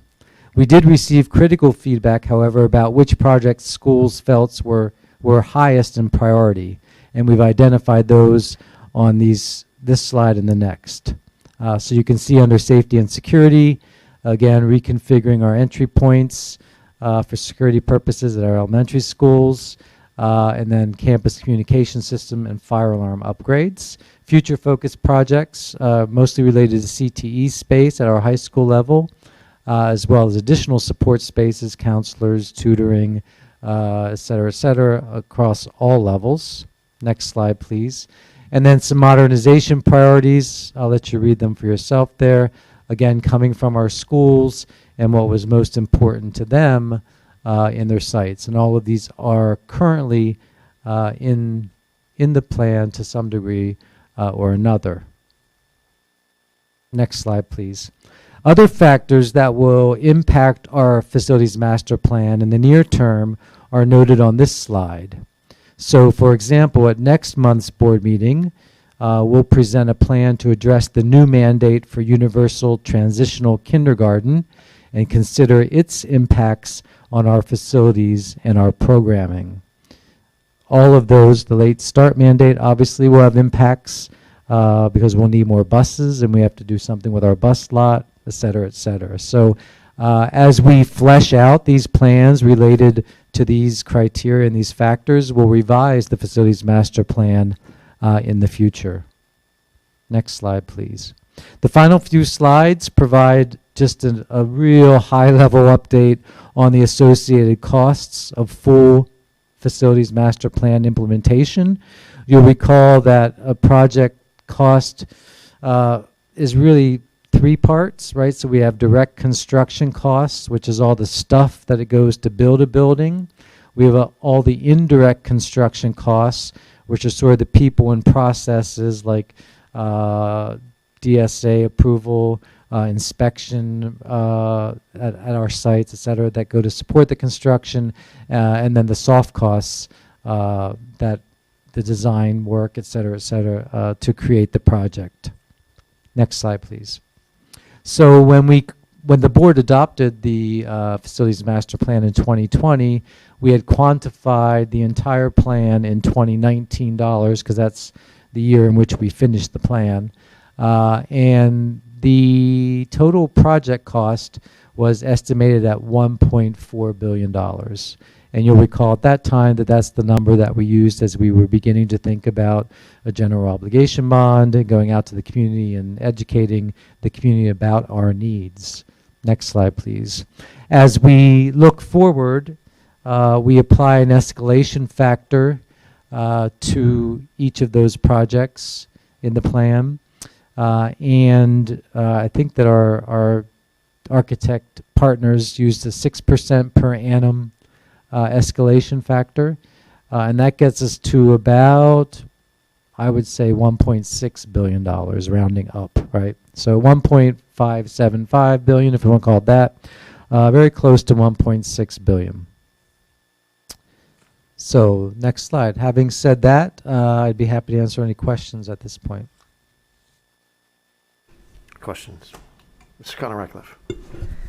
Wondering a few things about what the recent input, what changes those are, because it looks like a lot of the construction costs are very similar, even though the project costs went up. I guess first I'd ask, what happened to the feedback from the other half of our schools?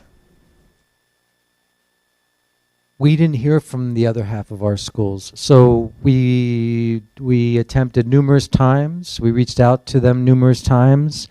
We offered support numerous times. So I think in the end, we assumed that no news was good news, and that, like most of the schools who did submit feedback, they felt that their plans were adequate and sufficient, and that their priorities in their plan were able to meet their current needs. Okay, and that gets at my broader question, that it seems like there weren't a lot of additional projects that schools added in. That's true. Almost nothing. There were no additional projects that we could identify that schools added, that wasn't already there and identified at some level in the plan. I am personally floored by that, but I have a... Yeah, go ahead. You can continue. I have a question for Ms. Sue. I know that it says that there were 10 student groups district-wide who were consulted on this. Did you take part in any way in Westview's look at their plan, their review, or were you part of another student group that looked at anything? So in complete transparency, I'm actually not aware that we were asked for feedback. I'm not sure if that's just the student groups that I'm a part of. I think if you're referring, Trustee O'Connor-Radcliffe, to the slide, that slide was about our original facility master planning work that we did in 2019. So this time it was solely on the school sites That's to correct. gather feedback from their student community, their parent community, their staff. That's correct. Okay. And you were not part of any of that for your school? No, I was not. Okay, thank you. I have to say that gives me pause. Was Westview one of the schools who didn't reply?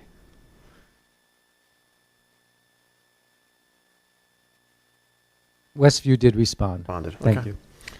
I think it's Dr. fair Phelps. to note too, though, that when we went through the process of the master plan and everything, we did a pretty thorough job, Ron. I mean, if you can address that. Absolutely. I think we went in great detail. This was just kind of like is there anything else that we need to add? So it wasn't intended to be like a whole nother master plan study facility assessment.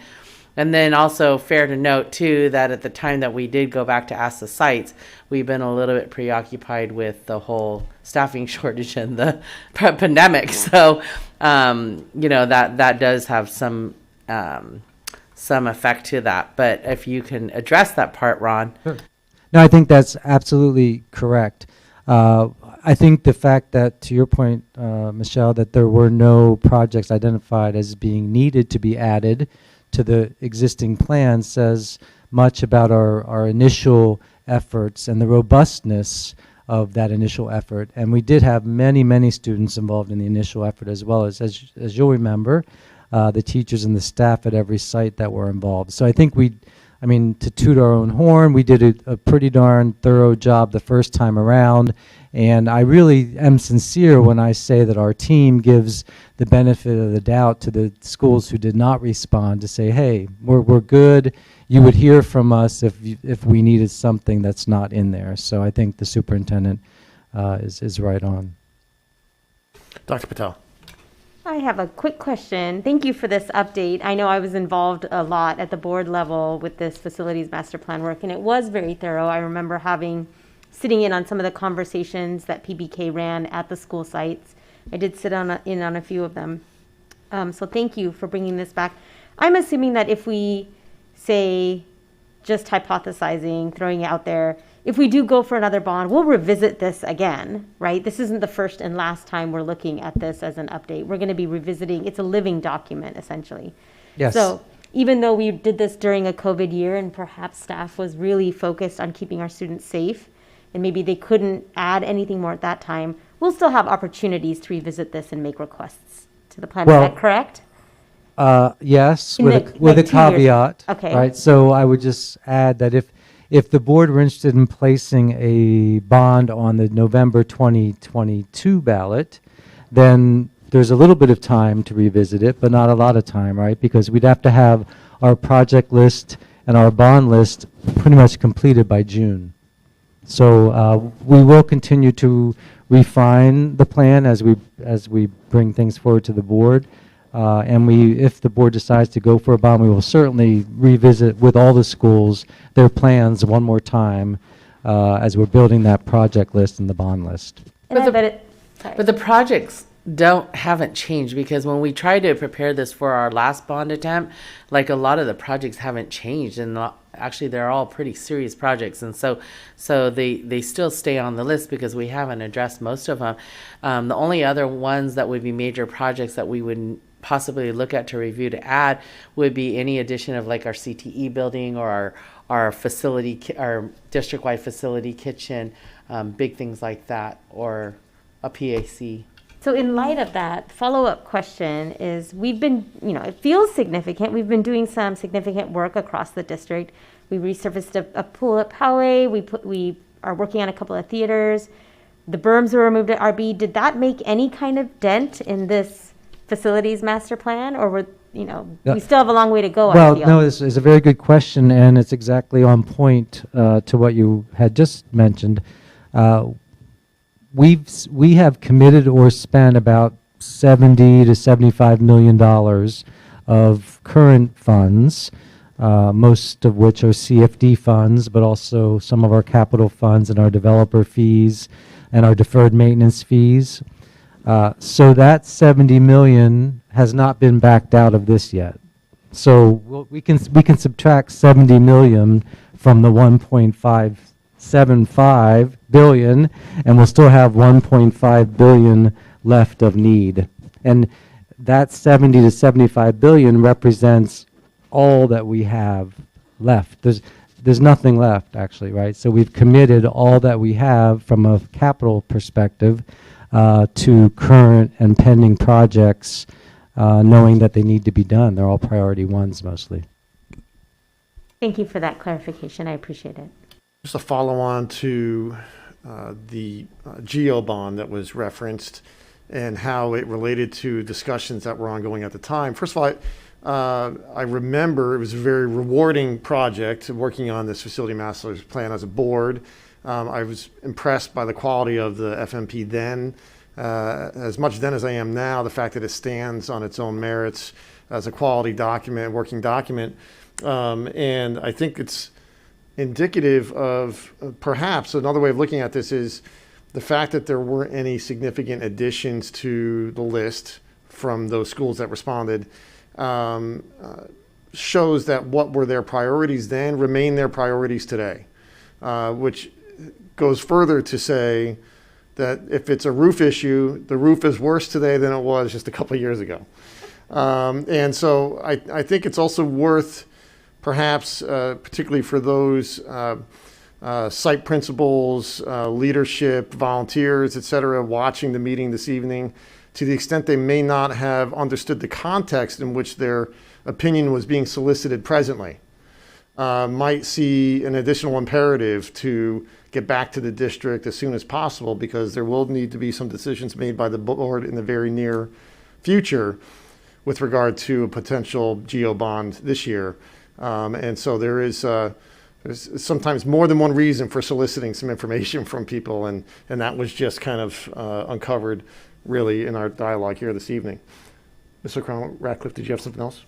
Just on that note, I imagine that you note this on slide 18 as a future amendment, but the Universal Transitional Kindergarten, we have a need at every single elementary school site at this point then, because we're going to have to add classrooms and of a certain size with restrooms in the classroom, I believe is what they require.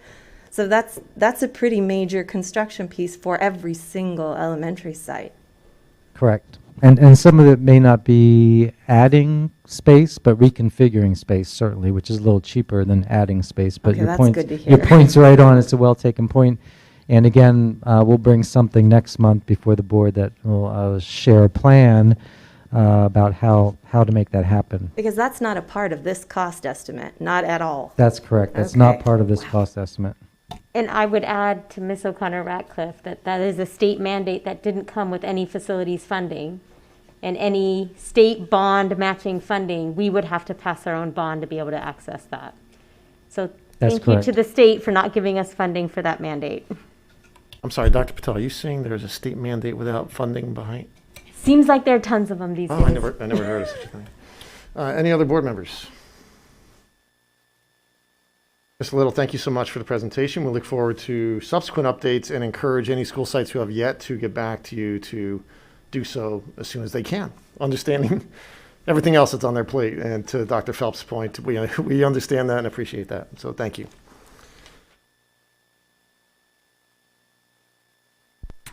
Next item is 8.1, ratification of stipulated agreement for student expulsion. Associate Superintendent Osborne. Thank you, President Zane. Tonight, we bring forward one stipulated agreement for board approval. Thank you very much. Do I have a motion for case number 2021-2022.11? There's a motion to approve by Ms. Couvrette, Second. second by Dr. Patel. All in favor? Aye. Opposed? Motion carries 5-0. Next item, 8.2, readmission of student on expulsion. Ms. Osborne. Thank you, Mr. President. Tonight, we bring forward one readmission for a student on expulsion. This student has met the conditions of their contract to be eligible for readmission. Thank you. Is there a motion for case number 2020-2021.04? Motion to approve. Motion approved by Dr. Seitzman. Second. Second by Ms. O'Connor-Ratcliffe. All in favor? Aye. Opposed? Motion carries unanimously. Thank you. Item 8.3, first reading, proposed adoption of new high school course. First reading, again, Ms. Osborne. Thank you, President Zane. This is a first reading for a new high school course, Data Science.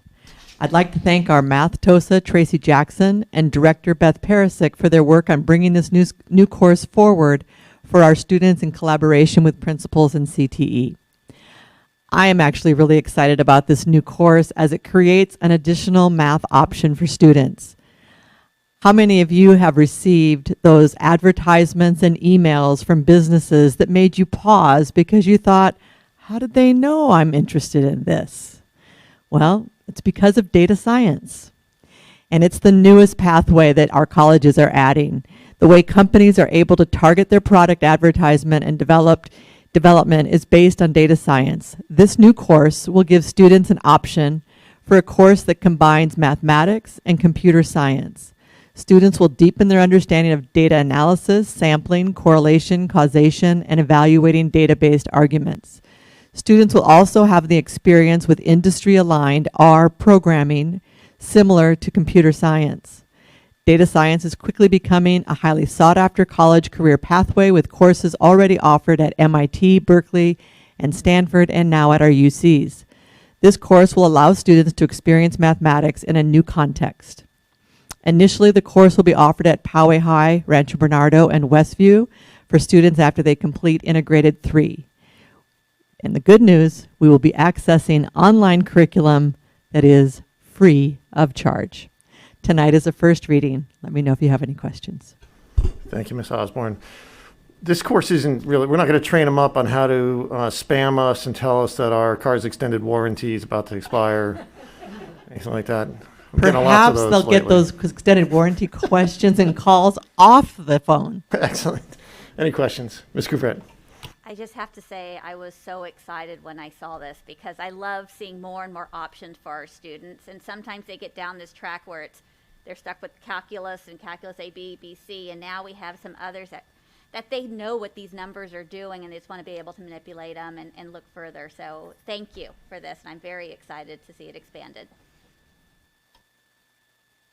Dr. Patel, do you have something to add? Yeah, I just, same thing. Lots of parents were asking, what can we do after Integrated 3 besides calculus? So this, I'm very happy to see this course added and that it's a crossover kind of class. It combines different disciplines. I have heard that San Diego Unified has a similar course. Is this something based off of what they have, or is this our own homegrown course? These courses are being developed and there are curriculum available, so it may be similar to what they are offering because high schools now are encouraged to have such a course so that we are creating that pathway for college courses and majors. Thank you. very excited for this class. Thank you. Excellent. Thank you so much. Appreciate that. That takes us to item 8.4, update on Palomar Community College District and Powell Unified School District collaboration to open a middle college high school. Ms. Osborne. Thank you, President Zane. Tonight, we will present an overview of the middle college high school plan that has been under development since 2018. We were making strides to open this program in the fall of 2020, but the impact of COVID required us to pause. I want to thank Palomar Community College leadership and Kathleen Porter and team that have continued to collaborate and keep this opportunity alive. Tonight, Executive Director Kathleen Porter will present an overview of our middle college proposal. Good evening, President Zane, board members, Superintendent Phelps, and Superintendent's cabinet members. First of all, I want to thank you all for your support of our middle college visioning and planning work over the past several years. I'm really so pleased to be able to address you this evening and to provide you with an update on our progress and the long-awaited next steps for our Poway to Palomar Middle College High School. In the presentation this evening, I'll provide you with some background information and how we got started with this idea, our accomplishments to date, key elements of our design, the plan for next steps, and give you a chance to ask questions. Next slide. Oh, next slide. So starting out with some background information, there were several things that led us to land on a middle college high school design concept. Several years ago, Abraxas High School, Poway Adult School, and our PUSD alternative programs engaged in a year-long design thinking process to look at new ways for us to leverage existing structures and address the need for multiple pathways within Poway Unified School District. Participation in this process included significant data collection and analysis and interviews with current and former students. The primary needs identified were to create flexible and adaptive learning environments, develop more opportunities for appealing and relevant instruction, and the need for students to uncover their passions and strengths so that they might create a vision of themselves in the future that connects back to their educational experience. We also began meeting monthly with representatives from Palomar College to align our systems and monitor our progress on a variety of joint initiatives. This has helped us to formalize structures to leverage resources and work collaboratively on several state and regional initiatives, including the Career Pathways Trust Grant and more recently the Strong Workforce Program. All of these things ignited our work to explore research-based practices and a variety of different models across the state and nation, and to bring ideas back that might help us fill gaps and needs identified in our own alternative education programs. Through the collaborative work of Palomar Community College District and Poway USD, middle college is one of the models the team identified to have great potential for us. Next slide, please.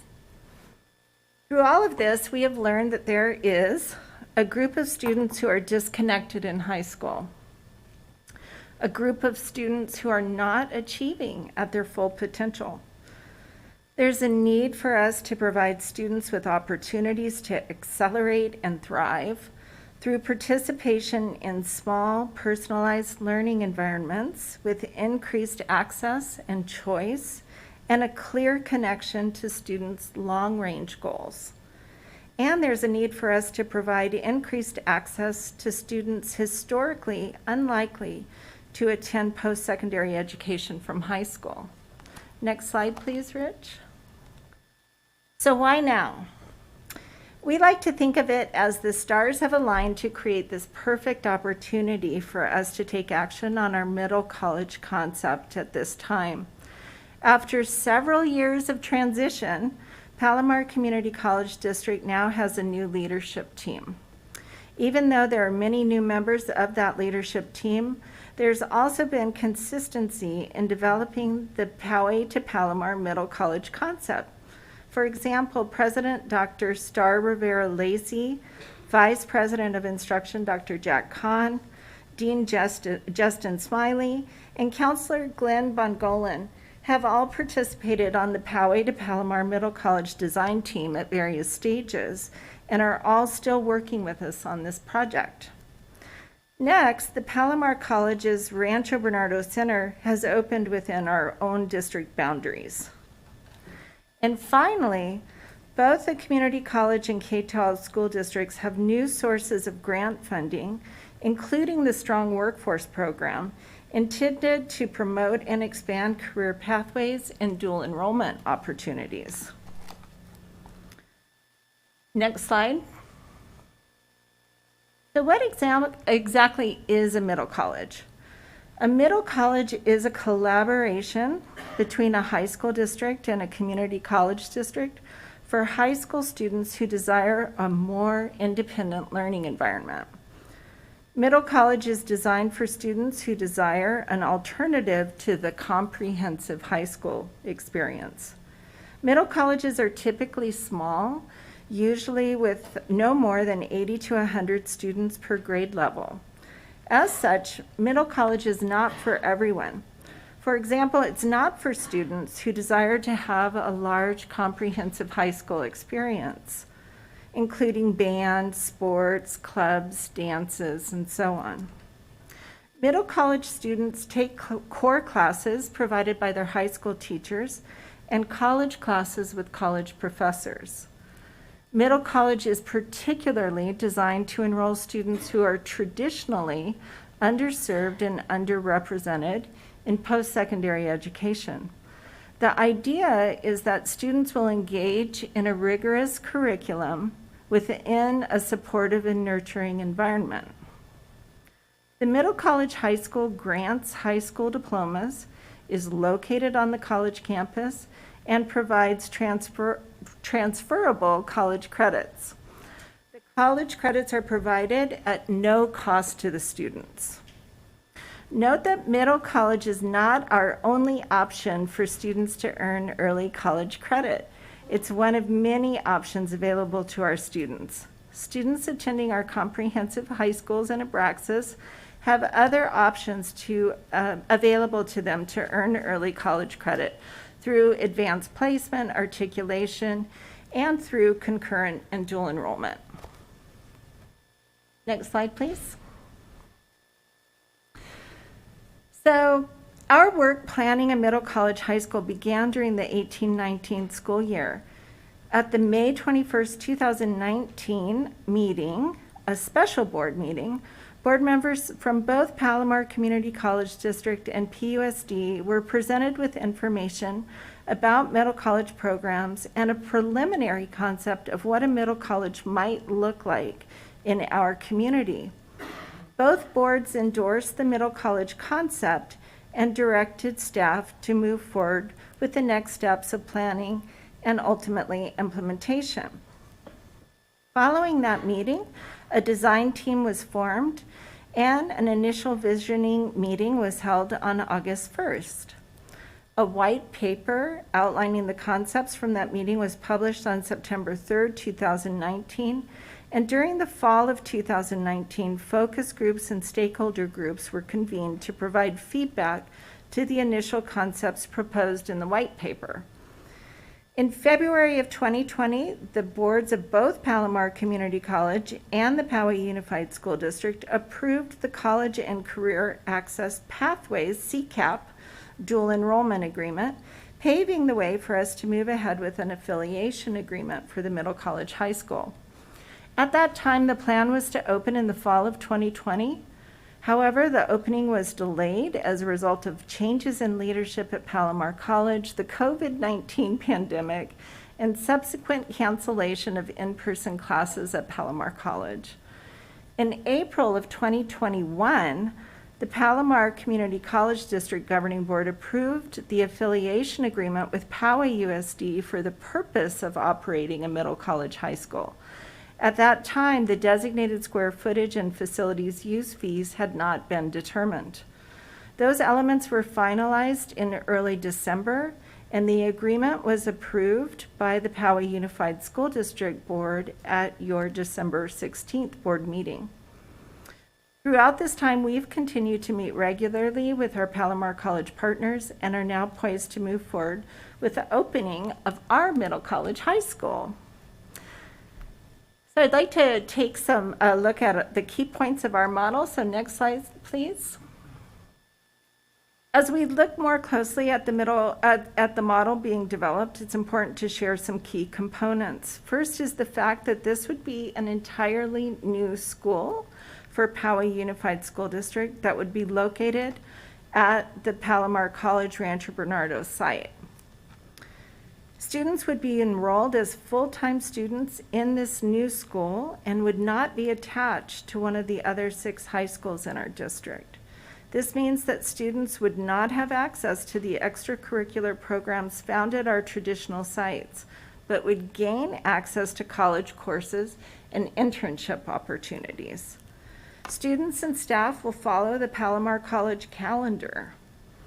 The plan is to open in year 1 with 11th grade, and in year 2, we expect that the middle college would host both juniors and seniors with 80 to 100 students per grade level, and the majority coming from our historically underserved student populations.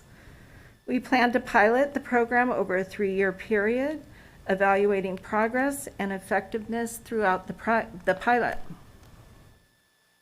Next slide, please. In looking at a sample schedule, you can see how a typical week might break up for students and staff. High school and college classes would take up 2 days, internships would take another 2 days, and 1 day would be focused on elective and support classes. Students would be required to complete their English and social science classes as a cohort with a Powell Unified provided instructor. The remainder of the high school graduation requirements would be met through the classes offered at the site by Palomar Community College or through alternative programs. As you can see, the model is very different from what you would find at most traditional high schools throughout the nation. Next slide, please. In terms of impact to the general fund and expected budget needed to support the program during the 3 years of the pilot, the district expects additional expenses of $450,000 annually. The pilot expenses will include the facilities use fees that were approved at last month's board meeting, staffing, which includes 2 teachers, 1 part-time counselor, a full-time school administrative specialist, and a full-time career education specialist. Additional budget items include professional development, mileage for staff to monitor students in internships, and student support services such as food services and transportation. Additionally, as part of their ongoing budget, Palomar College will support the middle college high school with community college faculty and a part-time counselor. Like the Connect Academy, many of the new school's expenses are already included in our budgets since we anticipate serving students from our existing high schools with existing teachers to the extent possible. Ultimately, we anticipate including the middle college in the staffing allocations based on student enrollment for each school at the beginning of the year. However, as we build enrollment in the new school, we expect to supplement a portion of the teaching staff allocation. After the 3-year pilot, we anticipate the school will be self-supporting through student enrollment and attendance. A feature of the middle college high school design allows for the K-12 school district to receive full ADA for students enrolled and for the community college district to receive ADA for the college classes students attend. So next slide, please. Looking forward, we will have a very busy next few months and beyond. First, we'll be reconvening our planning teams and establishing the milestones needed. By the end of February, we expect to have begun recruiting staff, developed marketing materials, and opened the student application process for incoming 11th graders. Spring will be busy selecting and notifying students, developing internship opportunities with our business partners, and confirming logistics, all with an eye on opening August of 2022. Next slide, please. So in summary, we're very excited about the opportunity to open a middle college high school in partnership with Palomar College. We know that this new school will be a unique opportunity for our students and families to advance college, career, and life readiness. To recap, this is going to be a new school opening in fall of 2022. The school will be co-located at Palomar College's Rancho Bernardo Center. In year 1, we plan to open with 11th graders. Year 2 will serve both 11th and 12th graders. The middle college high school will serve a population of students who've been historically underserved and underrepresented in post-secondary education. Students will take both college and high school courses 3 days a week. Students will spend 2 days a week in business internships. Students will graduate with a high school diploma and college credits. That's it. That's the model. Now that the groundwork has been laid, over the next 7 months, we will be working with our stakeholder groups and design team to bring this vision to reality. And that concludes our presentation. I want to thank you all once again for your support of this middle college concept, and I'd be glad to answer any questions that you might have. That was awesome. So exciting. This is really, really cool and really great to see this coming to fruition. Kind of hard to believe that this was back during the 2018, 2019 timeframe that we started this ball rolling. So this is a highlight, really. You don't, these sorts of things, from a board perspective, you don't see happen very often. So this is really exciting. Congratulations to you and everybody involved and all the hard work behind it. Just fantastic. And I know, I'm pretty certain everybody up here is going to have something to say about this. But so actually, I want to start. Winnie, I'm sure you have something to say, right? 100%. Yeah, you could start. Go ahead. Hi, thank you so much for joining us. I'm astounded by this. Like, my jaw was open the entire presentation. I think that this is like a permanent dual enrollment opportunity for our high schoolers, and I think it's incredible. I'm so excited for students to finally enroll in this, and I'm excited to be on the board the year that it's being implemented. So, wow. I have a couple of questions about how you're recruiting students. I see that one of the bullet notes is historically underserved and underrepresented in college. So right now, when you are putting the plans in motion, what demographics are you hoping to recruit from, and where is the marketing being targeted? Well, so we haven't started marketing yet. We'll start marketing after tonight. But what we're looking at, one of the criteria that we'll look at is GPA. So we're going to really try to recruit students that have a 2.0 to 2.9 grade point average. And we're also looking at students of color that we'll be reaching out to encourage to participate. Our agreement with Palomar that was signed last month talks about we're going to target 80% enrollment with students in that GPA category, and another 20% could be any GPA category. Absolutely. And I think that the ADA funding for the college classes and the high school enrollment is pretty incredible too. So I also had a question about the new offerings of the college courses taught by the Palomar College professors. So do the high schoolers and the other 6 high schools in Powell Unified have the opportunity to join in on those classes? Yes. So because we're not going to offer any closed classes. So a closed class would mean it was a college class that's only open to high school students. So right now, our high school students can concurrently enroll in our college classes, and that's exactly what these students will be doing. So they'll be joining classes that already have college students in them. It's not only high school students in the college classes, if that makes sense. Okay, wonderful. That's all I have for now, but I'm so excited to hear updates on this. Thank you. Dr. Seitzma. Thank you. Thank you. That was an amazing presentation. I'm very, very excited for this opportunity for students that this is the right fit.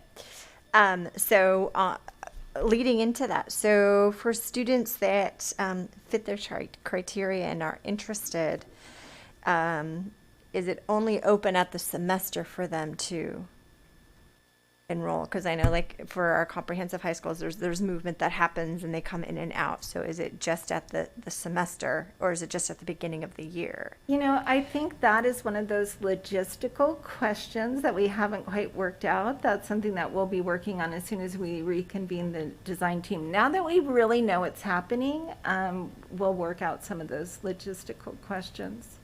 Okay. Okay.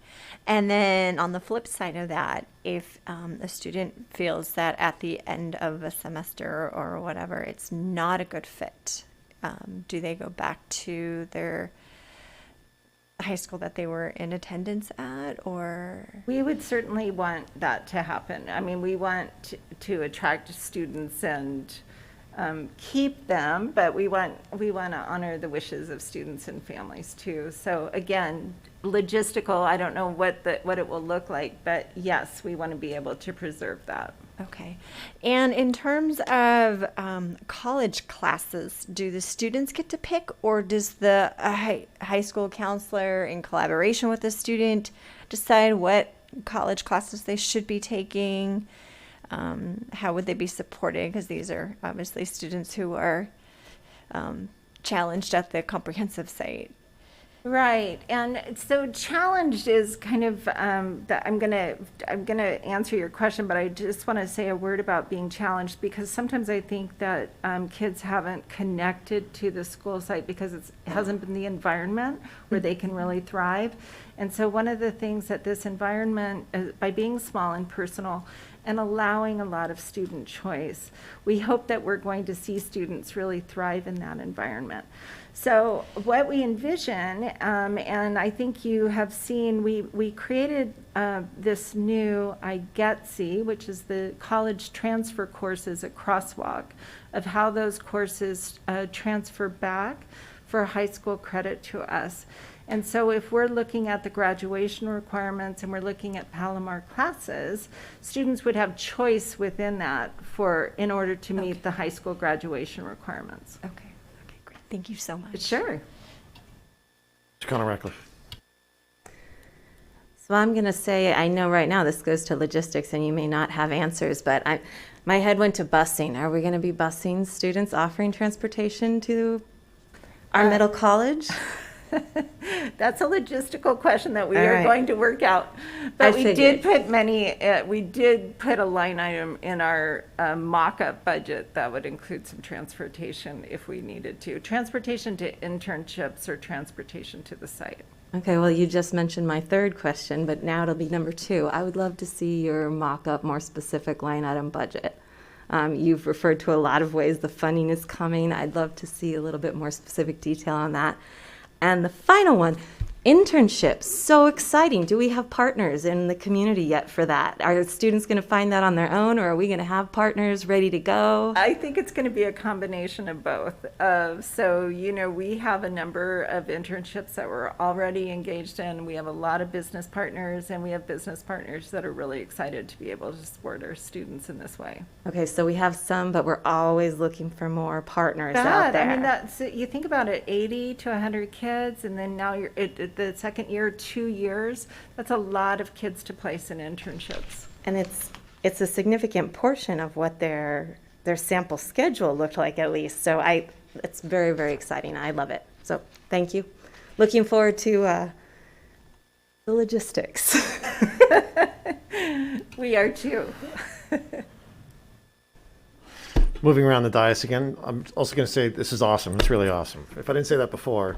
And also one quick question. I listened to during your presentation, you mentioned that if a student chooses to go enroll at this school, he or she may not be able to participate or will not be able to participate in the athletics or the programs at the high school from which they came. Is that a change that occurred from, I thought when we first started having these conversations, we talked about possibly retaining the option of them attending classes at Palomar, but still being able to participate, say, on a football team back at their high school. Was this something that evolved and we said we're not going to do that any longer? You know, I think we've been trying to say this all along, is that they're giving up a comprehensive high school experience, and they're choosing a small school experience. And the small school experience, you know, with 200 kids or 160 kids, can't provide every opportunity. So students that want a comprehensive high school experience can participate in internships and can participate in high school credit or in college credit courses, but it won't work. We can't do it all. Sure, understood. Okay. Dr. Patel. I have one specific question, and thank you very much for this presentation. It's great to see the progress from that first meeting where we were at that Rancho Bernardo site discussing this as a joint board. It's great to see the progress here. I'm looking at slide 9 specifically. Okay.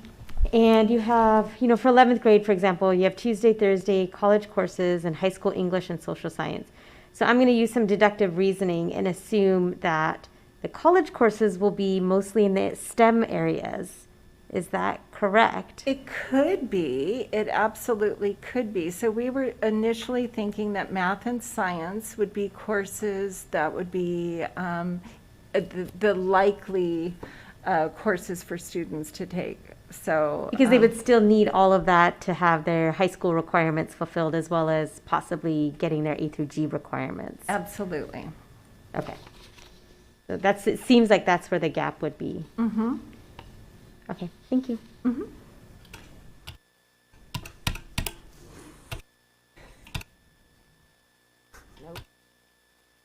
There we go. 12 times is a charm. I'm pretty sure probably one of the most excited board members up here is probably Ms. Couvrette. Ms. Couverrette's probably got about a dozen questions. And he made me wait till last. Oh my gosh. That's why I did it. So That's the exactly problem why. is that then my list got longer while I waited. So you're welcome, everybody. But thank you for your persistence, because I know that sometimes the other partner wasn't always quite ready to be as encouraging and excited as we were. And I just am so happy with the new leadership and how we're able to progress this. And I am beyond excited to give our kids more options. Also, what I think is amazing is that you're targeting kids that were a little disenfranchised with the traditional model, and they are probably just as smart and just as motivated. It just wasn't the right fit, and now we're going to find them meaningful, appropriate education opportunities. But plus, a lot of these kids haven't been around the college experience, and now they get a taste of that, and they're going to see that it's not that much harder, and they can succeed. So that's just huge to me. Also, if they're getting college credits, it's going to save them money down the road on debt in college. You know, maybe they can save a year of college, which for some of us is about 50 grand, which is significant. Looking at the schedule, the classes they're taking, are they still going to meet the A3 requirements so they'll be able to transfer to a UC or state school? Yes, absolutely. That is part of the design. And that IGETC course, Crosswalk IGETC, is intersegmental general education transfer course. And so that's what that means, IGETC, is that these are the courses that UC and CSU honor to transfer. Fantastic. And then I know just from prior experience that we're only really accepting 20 credits from college, from Palomar College, and to get a high school diploma. Do we need to change a board policy to allow this to be on a high school diploma? That's a really good question, and the answer is we have an administrative regulation right now that already states that in an alternative environment, such as middle college or early college, that 20-unit requirement isn't in place. Oh, great. Okay. Fantastic. And then as we look at the type of internships that you're going after, if they're going to be doing them almost 2 full days a week, Are you identifying kids with their passions? Is someone doing marketing, or is someone doing automotive, or is that how you're going after internships? Because that's a significant amount of time for them to go to something just because that was the one available. No, it is absolutely intended to give the whole point is really for a student to be able to explore what their passions and interests are, and to have that connect directly back to the education that they're getting right at this moment. So it should be tied to their goals. That is what we want. Sound like the data science class could be part of this.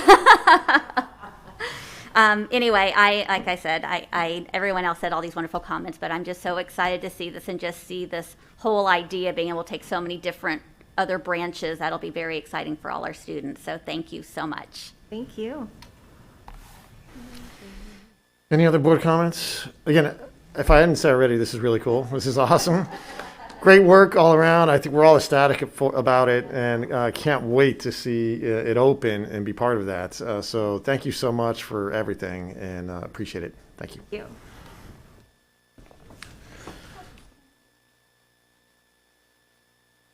All right, that takes us to item 8.5, the January 2022 California Department of Public Health and Safety updates. And I know that we have some public speakers for this item.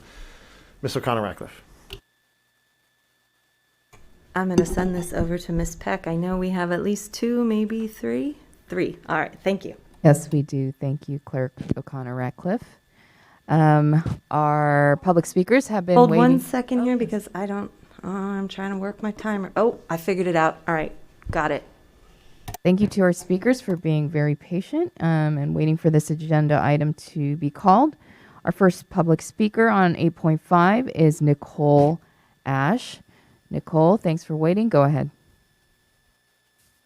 Thank you. I'm speaking today because I've been watching this board during the last several months, and I'm profoundly disappointed in what I witnessed. A number of California schools have done the right thing and announced that they will not be following the unlawful and harmful COVID mandates and guidelines. You, on the other hand, have done nothing to stand up for our children, and instead, you happily take your COVID money from Sacramento. Hundreds, if not thousands, of PUSD parents share my sentiments. People are angry about the vaccine and mask mandates. They're angry about the ridiculous COVID protocols that force non-sick, unvaccinated children to stay home and force non-sick children to test for COVID when they're asymptomatic. They're also angry that schools are trying to push vaccines by placing so-called clinics on campus.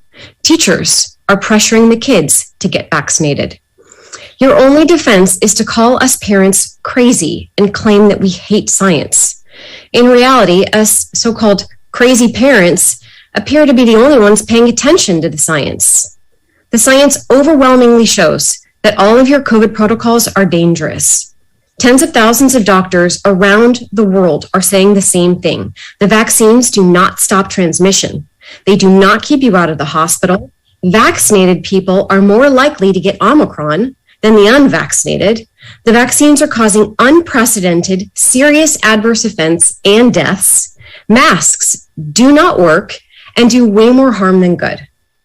Mark my words, Dr. Fauci will be held accountable. The fraudulent CDC, FDA, Big Pharma, Bill Gates, the mainstream media, and the Biden administration will also be held accountable for what they've done. All those who push this narrative will also be brought to justice.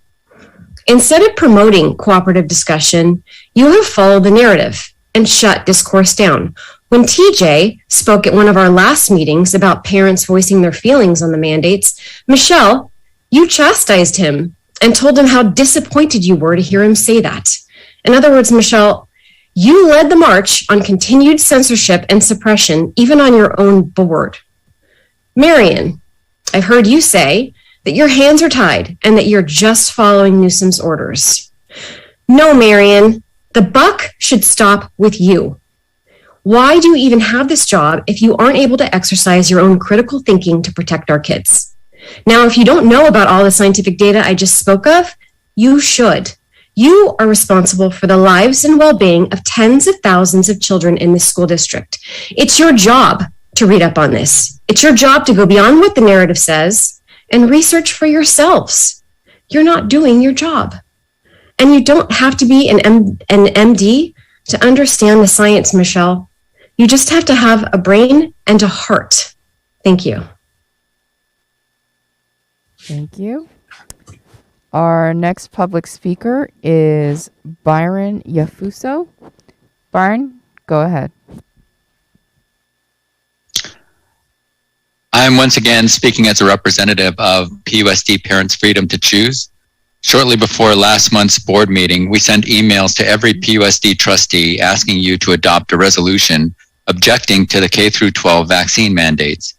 We were then informed by Mr. Zane that under the Brown Act, no action or discussion may take place on an item unless it was posted on an agenda at least 72 hours before the board meeting.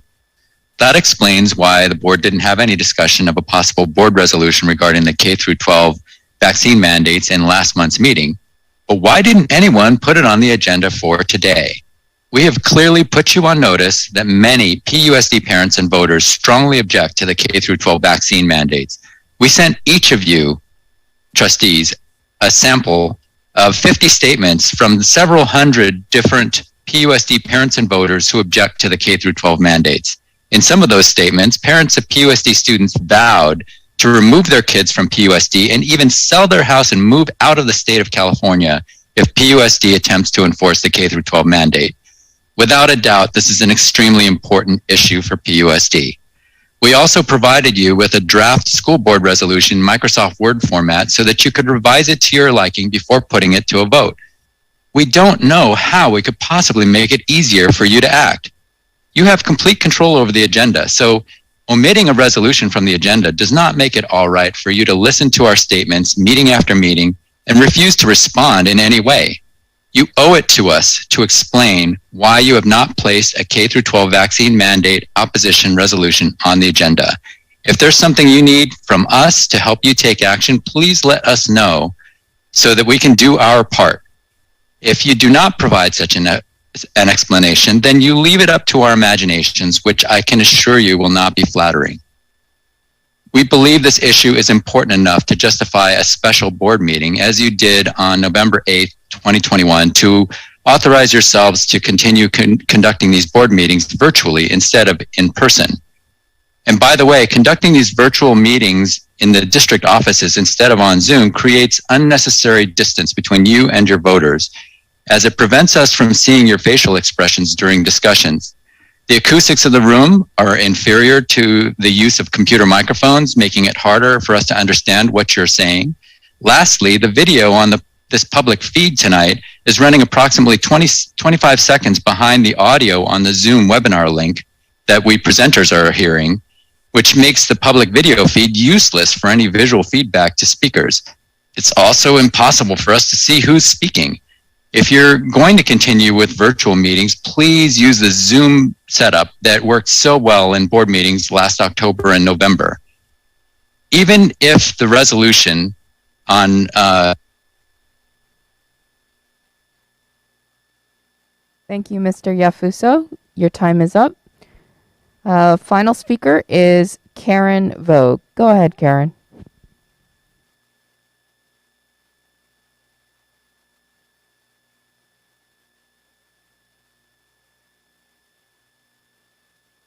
Okay, this is Karen Vogue speaking on behalf of PUSD Parents' Freedom to Choose. Regardless of whether you have been fully vaccinated or had a previous infection with an older variant, you can still be infected with the Delta or Omicron variants. And if infected, you can still spread it to other people. The Omicron variant is so contagious that it is not unreasonable to expect everyone to eventually get it. No healthy kids are dying from COVID virus variants. You can go to SanDiegoCounty.gov for COVID-19 information. There have been 42,000 children ages 0 to 9 infected with COVID and 0 deaths. And I will repeat that.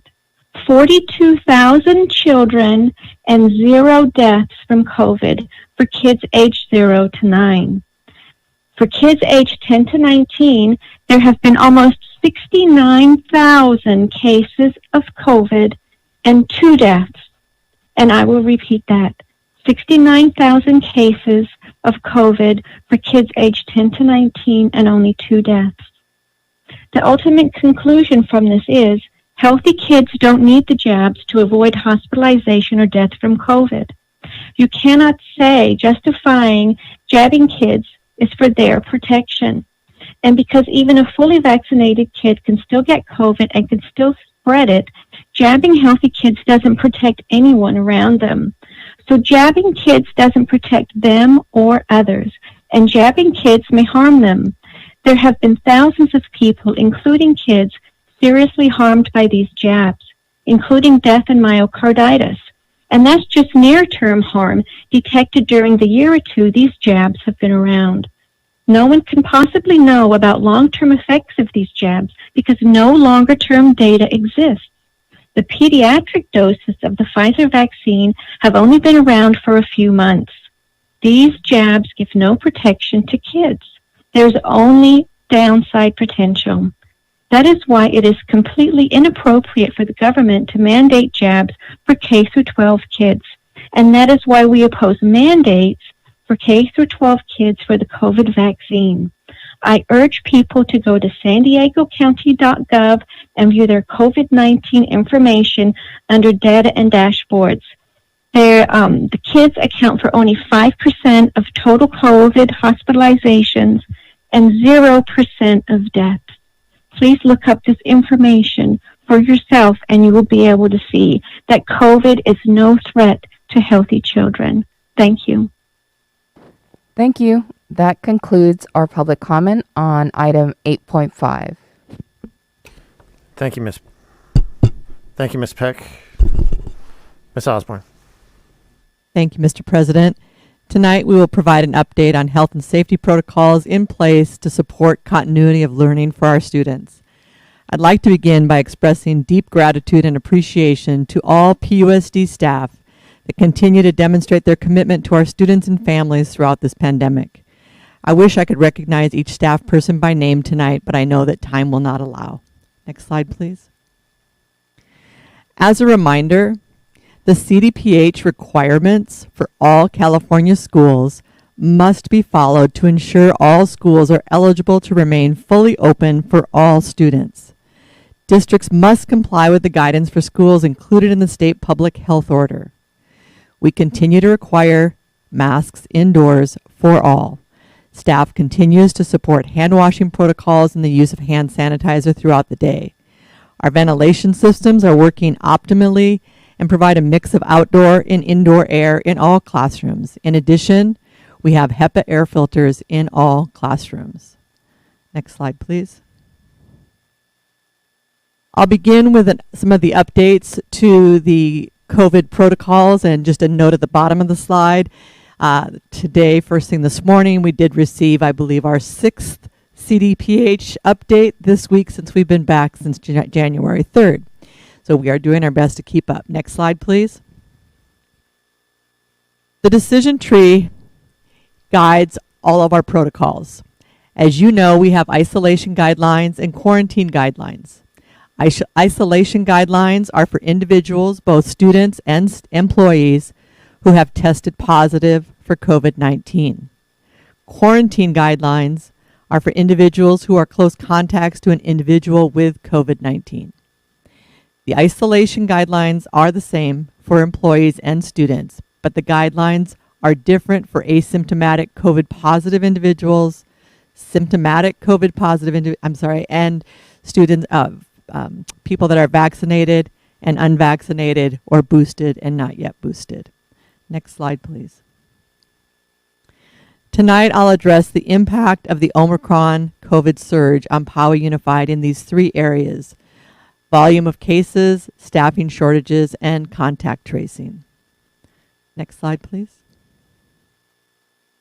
We anticipated an increase after winter break similar to what we saw after Thanksgiving. However, not to the degree that Omicron has impacted our system, which is highly contagious, and it's having this effect across the country. Here you can see that since January 3rd through yesterday, we have had 2,117 student cases reported. And this, of course, increases our student absences from school, and we're grateful for parents that are monitoring these positive cases.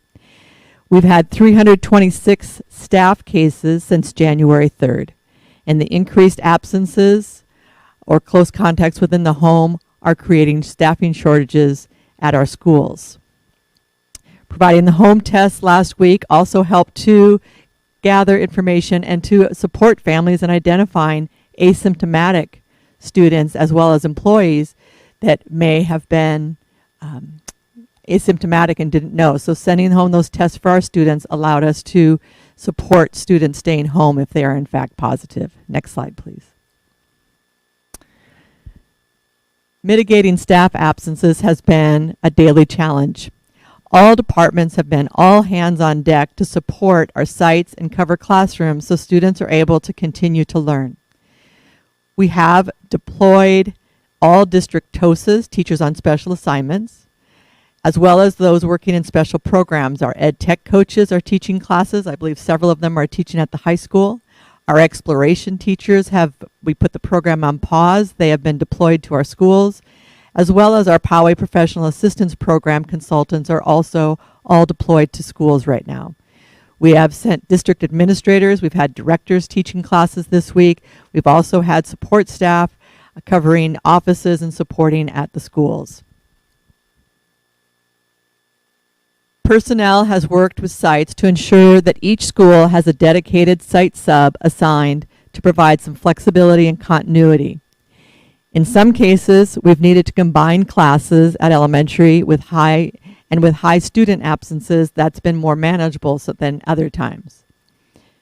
It's not ideal, but it's workable. We also have middle and high school teachers covering classes on their prep, so students are supported. Our system is stretched thin and is resulting in some processes not always being completed in a timely fashion. Again, I'd like to express a deep appreciation for all staff and their efforts above and beyond to support our students at this time. Next slide, please.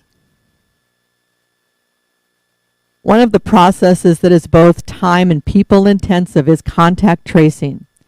Each reported positive case requires approximately 2 hours to process due to notifications and contact tracing. We don't have extra staff to do this, but these tasks have been picked up by our health techs and site administrators. Let's take a look at one scenario from last week. A middle school had 6 positive cases on Monday, January 3rd. Through the contact tracing, 48 close contacts were identified. At that time, our administrators were making phone calls to each of those close contacts, as well as sending a follow-up with a customized email to each person with their return date. By the end of the week, that school had 45 positive cases and 16 staff members out with COVID-related absences. So by the end of the week, principals, assistant principals, and counselors were covering those classes, and health techs were prioritizing and focusing on documenting all positive cases and sending communications, as well as monitoring students that were returning from having COVID and bringing their negative test and verifying their negative test. Now imagine this scenario at one of our high schools that had 220 cases last week. Those 45 cases by the end of the week required 360 personalized letters. At a high school with 220 positive cases, that's 1,760 personalized letters with specific contact date and return date. It's important to note that our health techs are also responding to their daily responsibilities of kids coming in sick and being sent home, as well as medications that are required to be provided to our students each day. Next slide, please. As I mentioned, there was an update to contact tracing that we received first thing this morning. The term unprecedented we thought was gone with 2020. However, it really does describe this period even more so. I think the only bright spot is that Omicron does not seem to have the severe symptoms for most. So today, the California Department of Public Health revised requirements for close contact tracing due to the volume of cases and transmissibility of the current COVID virus. Effective immediately, PUSD will implement group contact notification as outlined in this updated guidance, which will allow for a quicker and broader response to positive cases in our schools. So you can see that schools should notify groups of students who spent more than a cumulative total of 15 minutes in a shared indoor space with a student, with someone that is reported as positive during their infectious period. The notification would occur to the groups of the exposed cases. This is similar to the class letters that we have sent out at our elementaries, so that we'll have group notifications that will go out. What can parents expect if they receive a group contact tracing letter? Next slide, please. Parents will receive the notification if there is a case in the classroom that their child has been in. At that time, their child may remain in school regardless of vaccination status unless they develop symptoms or test positive for COVID-19. Being exposed to somebody with COVID-19 does not necessarily mean that you're infected. If you receive the close contact letter, people should get tested for COVID within 3 to 5 days after the last date of contact with the COVID positive person, or sooner if your student shows any symptoms.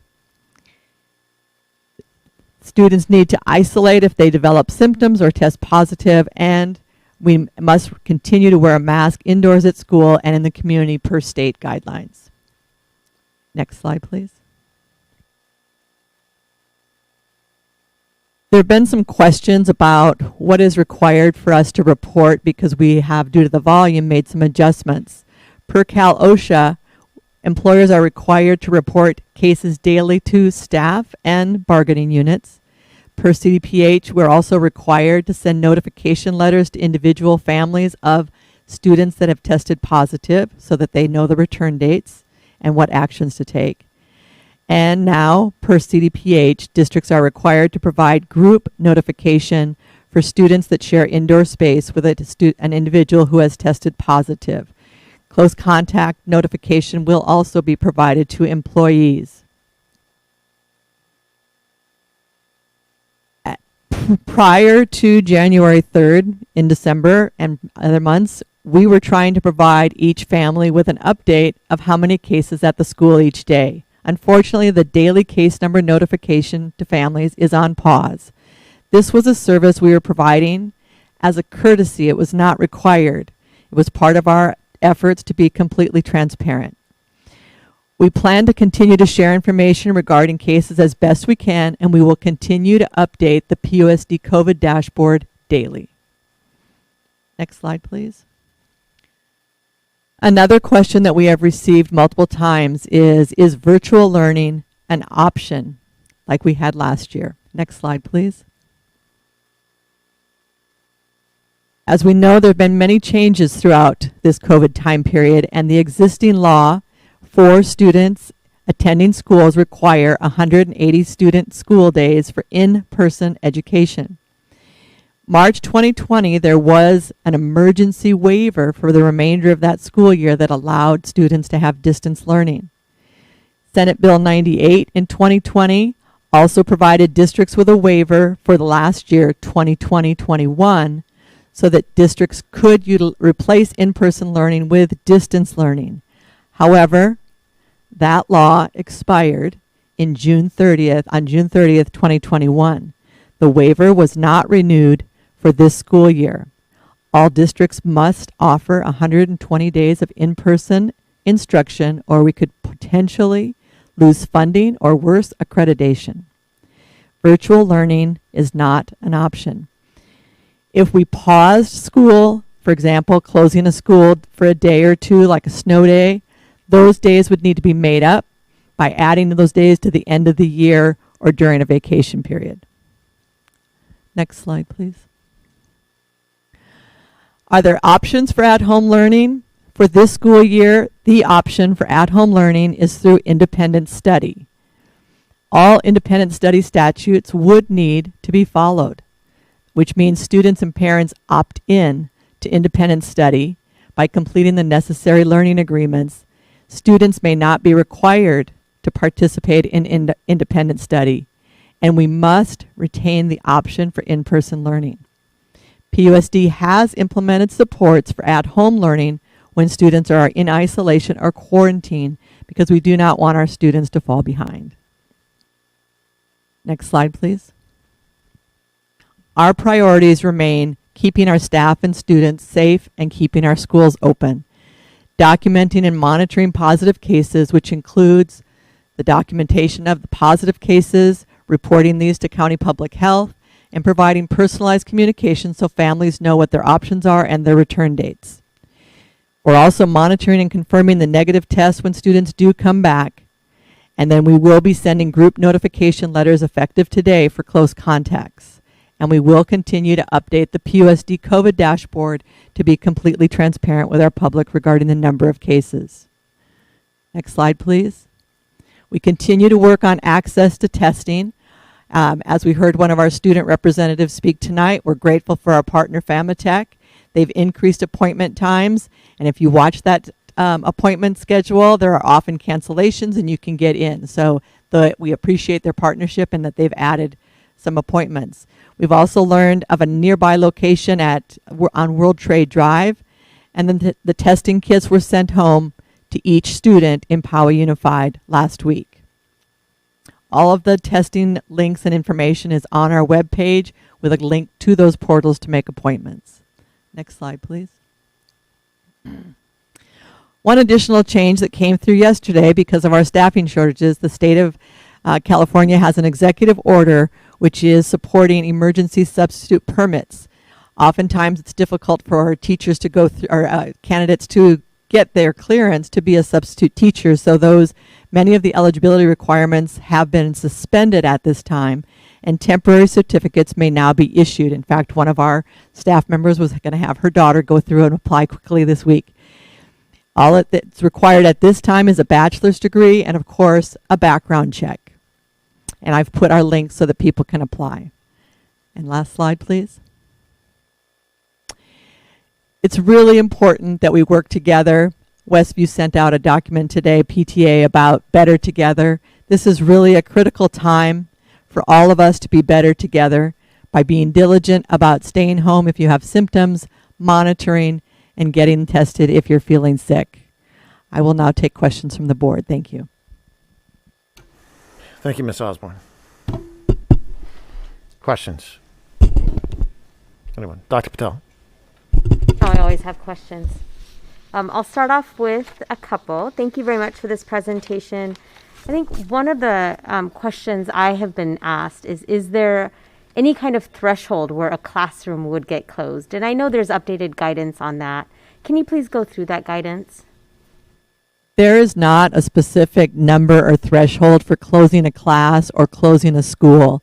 And so it is up to each district to monitor that and then to work with our county office and the state if we feel that that is a necessary step based on staffing and our number of cases. But that has changed. Like, that wasn't always the case. So early on in the pandemic, there was a threshold, right? We had a certain percentage that you had to meet where schools closed and then district closed, and then that changed. Do you remember when that happened? When that transition was? That was last year when COVID first started. There were specific thresholds for classrooms, but that has not been part of the legislation this year. This year with AB 130, there are no thresholds for closing classes or schools. Thank you for that clarification. I know there are several parents out there who are looking for the answer. I also have a question based on your presentation. With this update that whole classroom groups or teams, etc., will get notified, I know there will be students who will want to test because they'll be concerned that whether they have symptoms or not. So is there an opportunity will we be provided more at-home test kits, and will the home test kits be sufficient to allow students to know that they're COVID negative and continue to be at school? At this time, we don't have information regarding another deployment of the at-home test kits. That was an emergency response by the governor to support following winter break. They indicated that they may provide at-home tests again following spring break, but to date we have not had any updates regarding additional deployments of those tests. I do think with the added number of reporting home, that's going to continue to be a question you may get asked. And that would be, I think, something that we would appreciate folks putting pressure on, requesting that of our state so that we can have that opportunity, because we know that tests are difficult to come by right now. Thank you. Ms. Yu. Thank you, Ms. Osborne. So I am wondering about the actual definitive process for reporting COVID cases, so from specific households and students. So right now I am aware that some students are self-reporting to the principals. So I am wondering how Powell Unified is going to reduce the margin of error of positive cases, because I don't think that we have a way of tracking the cases in one streamlined process from the rapid tests, the PCR tests, and the at-home tests. So right now for our Powell Unified community, what is the recommended process of reporting cases? So this is something that is really important that everyone does their part. We receive a report from Famitech so that we know that people that go through with our partner, we know who has been tested as positive, and we get that report. Folks that are using, the good news is we're allowed to use at-home tests to come back to school. We need people to be honest and report if they have a positive test and or make the decision and stay home if they have a positive test. This is a time that we all have to work together to keep one another healthy and safe and keep our schools open. Absolutely. And just to clarify on that, what is the recommended route of self-reporting? So when students or parents call in and notify the school of a positive case, we have a form that is filled out, and we have a database that keeps track of every positive case reported, which is how we are able to have the numbers I shared tonight, because we do tally and track every positive case that is reported. Okay, thank you. And my second question is about the online learning, or the lack of online learning that we're able to offer our students. So because that's not an option, and unfortunately the state, legislation is not being introduced, is there plans in motion for our district to collaborate with teachers to become more transparent about, their agenda for students who are at home, so that they're not penalized academically when they return to school?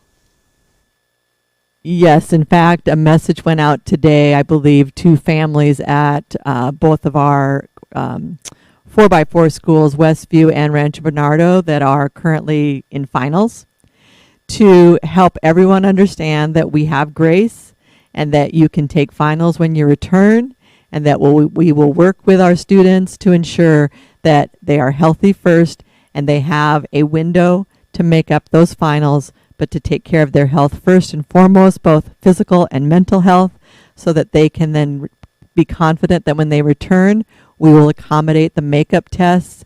And typically there's been a 5-week window that those finals are allowed to be made up.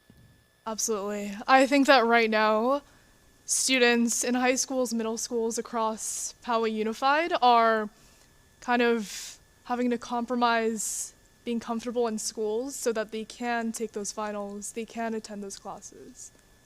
So we are asking for grace so that we don't have folks coming to school if they are sick, because we will allow makeup tests for those finals and any types of tests or assigned work. So that is part of our board policy, that if students are sick, they have a window to make up tests and work, learning, that they have that accommodation.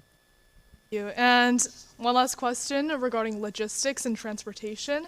Has the shortage of personnel impacted transportation and busing? We do have bus drivers that, just like our teachers covering during their prep, we have bus drivers covering during their break. So we do have bus drivers that have picked up additional routes to ensure that we're running all of our routes. Okay, that's good to hear. All right, thank you, Ms. Osborne. Dr. Patel? I have a follow-up question to what Board Member Zhu was asking. For those students that are concerned about, I know there's a high level of anxiety at our quarter system schools, some of the middle schools as well that are on quarter system who are out of school right now, or maybe their teacher was out for this whole past week during finals week. If a student is not able to adequately make up that exam, or they feel that they're not able to, is there a process for them that they can follow to help them get to a point where they are able to make it up in the appropriate amount of time with the appropriate amount of prep?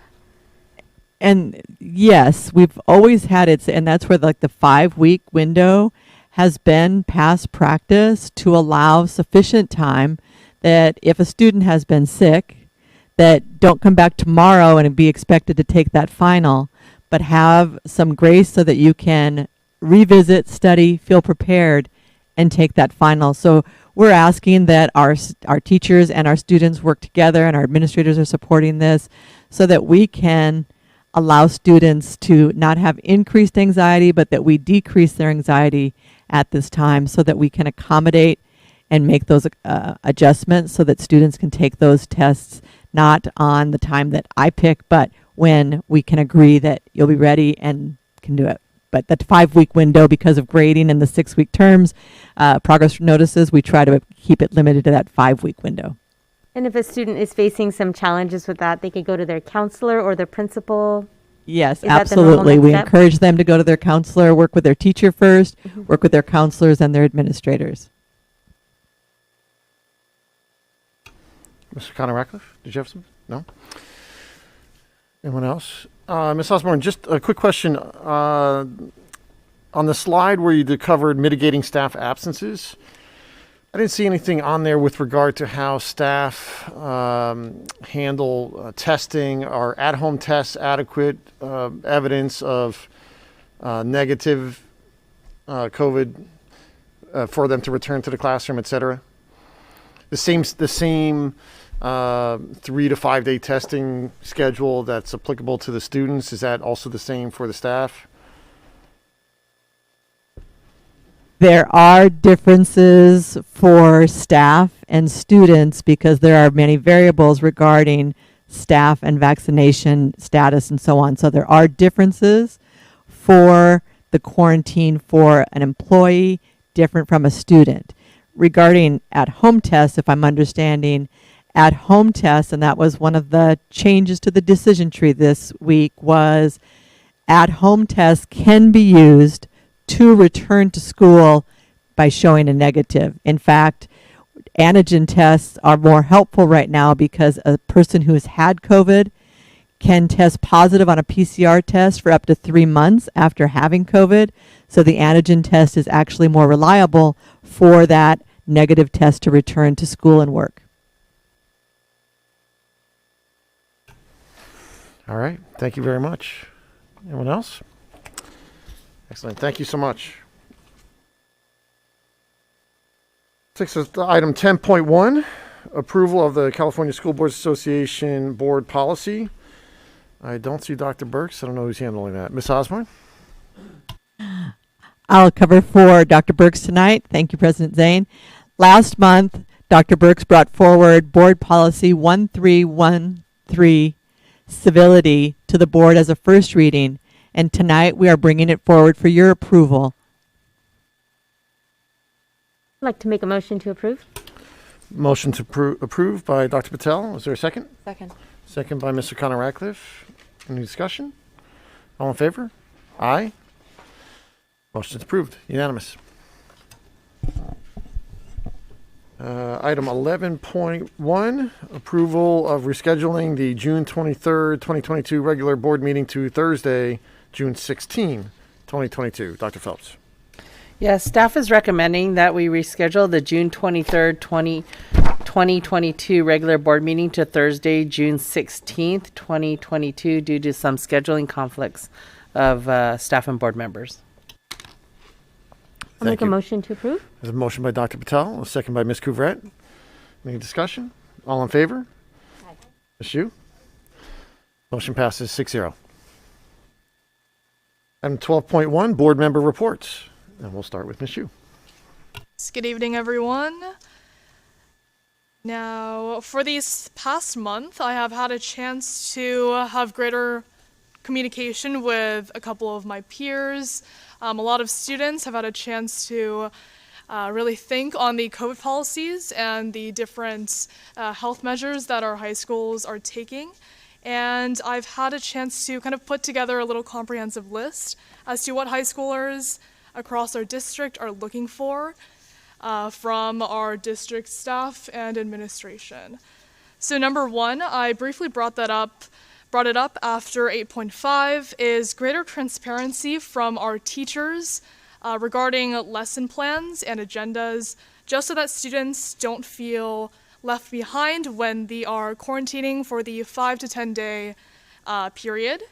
So essentially what that means is greater student to teacher communications regarding what they would need depending on their asymptomatic or symptomatic status at home. So I think, what Ms. Osborne was saying is, reaching out to our teachers and letting them know that some students need a little bit more grace for when they return to make up the tests, make up the assignments, and also some participation points as well. So those little details are just things that our students, have anxiety over and stress about when they're at home, and also taking care of their own physical and mental wellness. And number two is greater transparency for our parents and students on potential school closings. I think that after the closings in March 2020, a lot of our students and community is kind of watching out for another potential closing or returning to virtual learning. And I think that, we should be more communicative about the different measures that we would take before we move our students online. And also, greater, once again, back to the common theme of transparency, I think that we need to be a little bit more deliberate with our updates for the COVID tracking. So I think a lot of, rumors and kind of, the things that we hear about COVID numbers kind of causes unnecessary stress for our students and parents. So last week I was hearing 5,000 cases, 300 cases in one school. So it was the first that I heard that we had 2,000 cases in our district, because when I was checking our website, it seems that there is some significant lag for the community COVID case updates. So I think that's something that we can watch out for. And lastly, something that I think, has a lot to do with the personnel shortage is absences. So a lot of students are getting unexcused absences on their record, and that's not cleared for weeks in advance or weeks after the return to school. And I spoke to Ms. Ziegler at Westview, and a lot of that just has to do with the personnel shortage. But, those unexcused absences appearing on our students' records obviously causes some anxiety and panic for the parents, because they're wondering about the actual tracking of the student's COVID case. And yeah, that was what I was able to gauge from conversations with students and teachers. And as for the projects that I was able to do in these last 2 weeks after winter break, I had the chance to serve as a youth policy expert for Active Minds and the National Association on Mental Health. And essentially what we were doing is listening to different mental health projects that students from Powell Unified, San Diego Unified, Pasadena, different students were coming to this mental health advocacy academy to present their ideas on what they think that their local school boards can be doing. So I think it was really empowering as a fellow student to see these, different initiatives that our students have, especially after an entire year of online school and this transition, just seeing what they need and the different ideas that they would like to present to their school boards.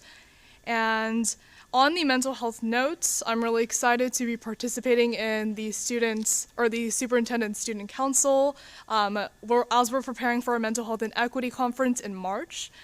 So I look forward to attending another meeting next week for the Student Council. And lastly, I'm excited to join Mr. Greg Mizell next week for our Student Mental Health Wellness Summit. So I look forward to listening from community partners and other students and panelists on how we can accommodate not just Powell Unified students, but how we can set an example for the other counties and California in general. And yeah, that closes my board report. Thank you. Thank you, Ms. Hsu. Dr. Seitzma. Thank you, President Zane. Okay, I'd like to wind the clock back to the last day of school in 2021. It seems like a while ago. Many of us attended the 50th birthday celebration at Los Penn Elementary. The weather was perfect for a very beautiful occasion. 3 of my favorite takeaways from this event were the many different languages spoken by students wishing Los Penn a happy birthday, the many guests who attended who were former students, staff, and administration, and when the current principal, Mrs. McLaughlin, rapped about the history and life of the school while the audience kept the beat by clapping. Last week, I presented at the Palomar Council meeting. I talked about the school start times, new bus purchases, and redistricting. It was a captive, very appreciative audience. I received many positive messages afterwards from the PTA reps who were grateful for the clarification and efforts that the Transportation Department is going through to make this transition as painless as possible for the schools that would be most impacted. I would like to personally thank Mr. Tim Purvis from Transportation for taking the time to answer my clarifying questions before the meeting. It was wonderful information. I am so grateful for all that you and your department are doing. A couple days later, I was in attendance at the public forum for the map redistricting. The presentation mirrored much of what was presented to the board at the December meeting. The second half of the meeting was open for questions and comments. There were not a lot of community members in attendance, but those who participated, their questions and comments were well thought out, insightful, and their rationale was well supported. I would like to thank those community member participants for taking the time to attend and for their meaningful contributions. I am no stranger to the WASC process. When Poway High School Principal Mr. Nash extended an invite to attend the meet and greet and overview with the WASC team this past Sunday, I attended. I am still working through my copy of the self-study, but I gained a lot of insight into the school from the brief questions and answers that were shared by the Poway High team. It was nice to also have an impromptu meet and greet with some of my own child's teachers who were present. Due to personal involvement with Poway High Water Polo, I was able to view Del Norte High School's Aquatic Center for the first time. What a beautiful facility. As well as I was able to see the future of what will no doubt be an impressive athletic center on the back side of the aquatic center, as well as a science facility. I look forward to seeing that project develop. I was able to make it to the CAC meeting earlier this week. There were a decent amount of people in attendance, and many had questions related to the current status of the district. I was appreciative and want to echo what Ms. O'Connor-Ratcliffe said during the meeting about information on social media. Social media can be very much like the game of telephone. You hear a nugget of information, and as it gets shared, each person can put their own twist on in their comments. If you are unsure about something that you feel is that is personal to you and pressing, reach out to someone you trust in the district. You might not like what you hear, but you are at least getting the facts. And finally, I wanted to thank Associate Superintendent Greg Mizell for his presentation on dyslexia. I have very general knowledge on the disability, and now I have an even greater knowledge on the topic and what our students go through who are impacted by it. It is cold and flu season, and the COVID cases are rising, as we are hearing. Please take care of yourself, wash your hands, wear your mask, and if you're not feeling well, avoid social gatherings so that numbers can start to go down. Finally, I'd like to share that prior to our board's meeting, I was preparing to give I have an art lesson to give tomorrow. I am not an art teacher, so my disclaimer, I apologize to the 5th graders who I'm going to be teaching how to draw cartoon stick figures to tomorrow. I'm sure your stick figures will look much better than my stick figures. So with that, enjoy your 3-day weekend, and I conclude my report. Thank you, Dr. Seitzma. Ms. O'Connor-Ratcliffe. Thank you. Welcome back to everybody. It's been a heck of a start to the new year. I'll cover a few things that I've done in these couple of weeks and go back to beforehand too. I had a great time at Los Pen's 50th anniversary celebration. Did you mention the principals, the very first principal of Los Pen was there, the very first one. So that was really very, very cool. I also that day, as Charlie told us earlier, attended Mount Carmel High School's Winterfest. That was amazing. Outdoor lunch performances, which I guess is normally in their gym, but they moved it outdoors for the first time this year, and it was amazing. They have an outdoor kind of, a few steps up, little stage, but they had drama performances, choir performances, and a huge setup of the band and orchestra. It was really something. The kids all gathered around, standing there clapping and cheering and eating their lunch, standing up there. It was really great, actually. That was something I'd never seen before, and I will be back every year because it was really that good. I also joined the county education Zoom briefing last week. I think things have changed 100% since I heard everything they said there. Learning about the pandemic conditions and their recommendations. But we just heard about this from Ms. Osborne, so I'm really glad we got that update. So much has changed since just last week. I did speak with our board appointee to the Personnel Commission, Ms. Wyatt, and I did call a second time to talk with her about our board discussion at the December meeting, so she was aware, but we've been unable to connect. I hope that will happen soon before their next meeting, just to make sure she knows where the board discussed, what we discussed last month. What else did I want to share? I previewed this board meeting for our dedicated volunteers in the Special Education Community Advisory Committee. Dr. Seitzma was there earlier. I think she quoted me already, so I'll just move on. I had to leave that meeting early, so I am sorry that I missed the dyslexia presentation, but I hear it was recorded, so you can get that. I had to move on to a Zoom with the Westview PTSA, and I'll cover a little bit of that later. Staying abreast of the new bills introduced in Sacramento, that's happening fast and furious right now over the break. I'm particularly interested in those looking to change how our schools are funded, perhaps moving away from the attendance to an enrollment-based funding model, which would be amazing. I'm also keeping an eye on special education-related bills, and there are quite a few. It looks like that is going to be somewhat of a focus for the legislature this year, and I'm really excited, finally. So the governor's January budget just came out. I'm looking forward to tomorrow's suburban school districts meeting.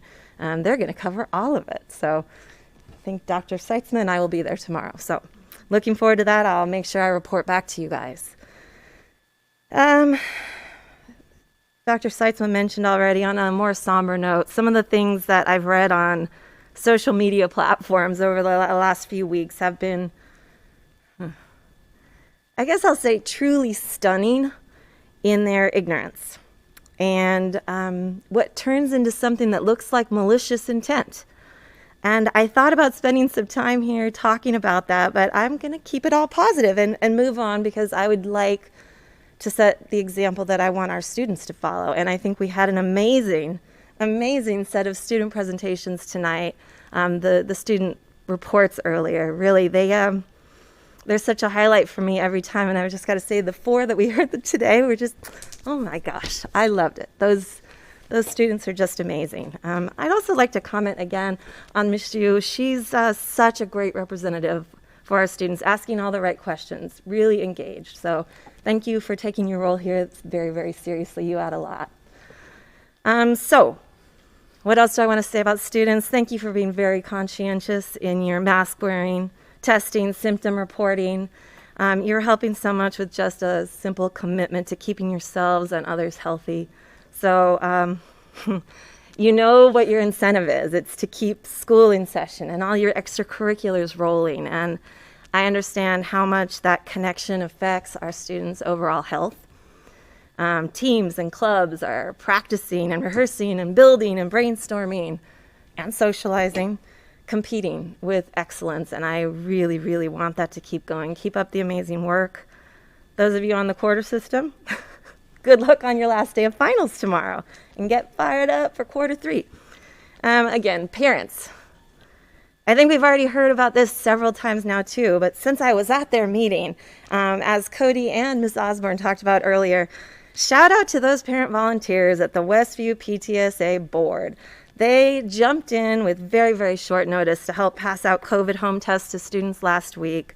And because of those parents and others, it sounds like the students were pretty involved in that as well, so kudos to them. The process there was very, very smooth, and Westview staff members who would have had to take care of that were able to attend to other super important jobs that day. So if only we could clone those parents. And to staff. Today, I don't want to call out just one person or group from Team PUSD, because so many have been stepping up in really extreme ways to keep our schools open, keep our students cared for. I know how many of you have been redeployed to duties and job sites that are not your own, not your regular assignments, so that extra work, your extra flexibility, and the extra stress you've been taking on is, I'll say, heroic. So thank you for that. And thank you's not enough, but there it is. Thank you. I want you to know that I see you. I see your commitment to your students and your whatever it takes attitude.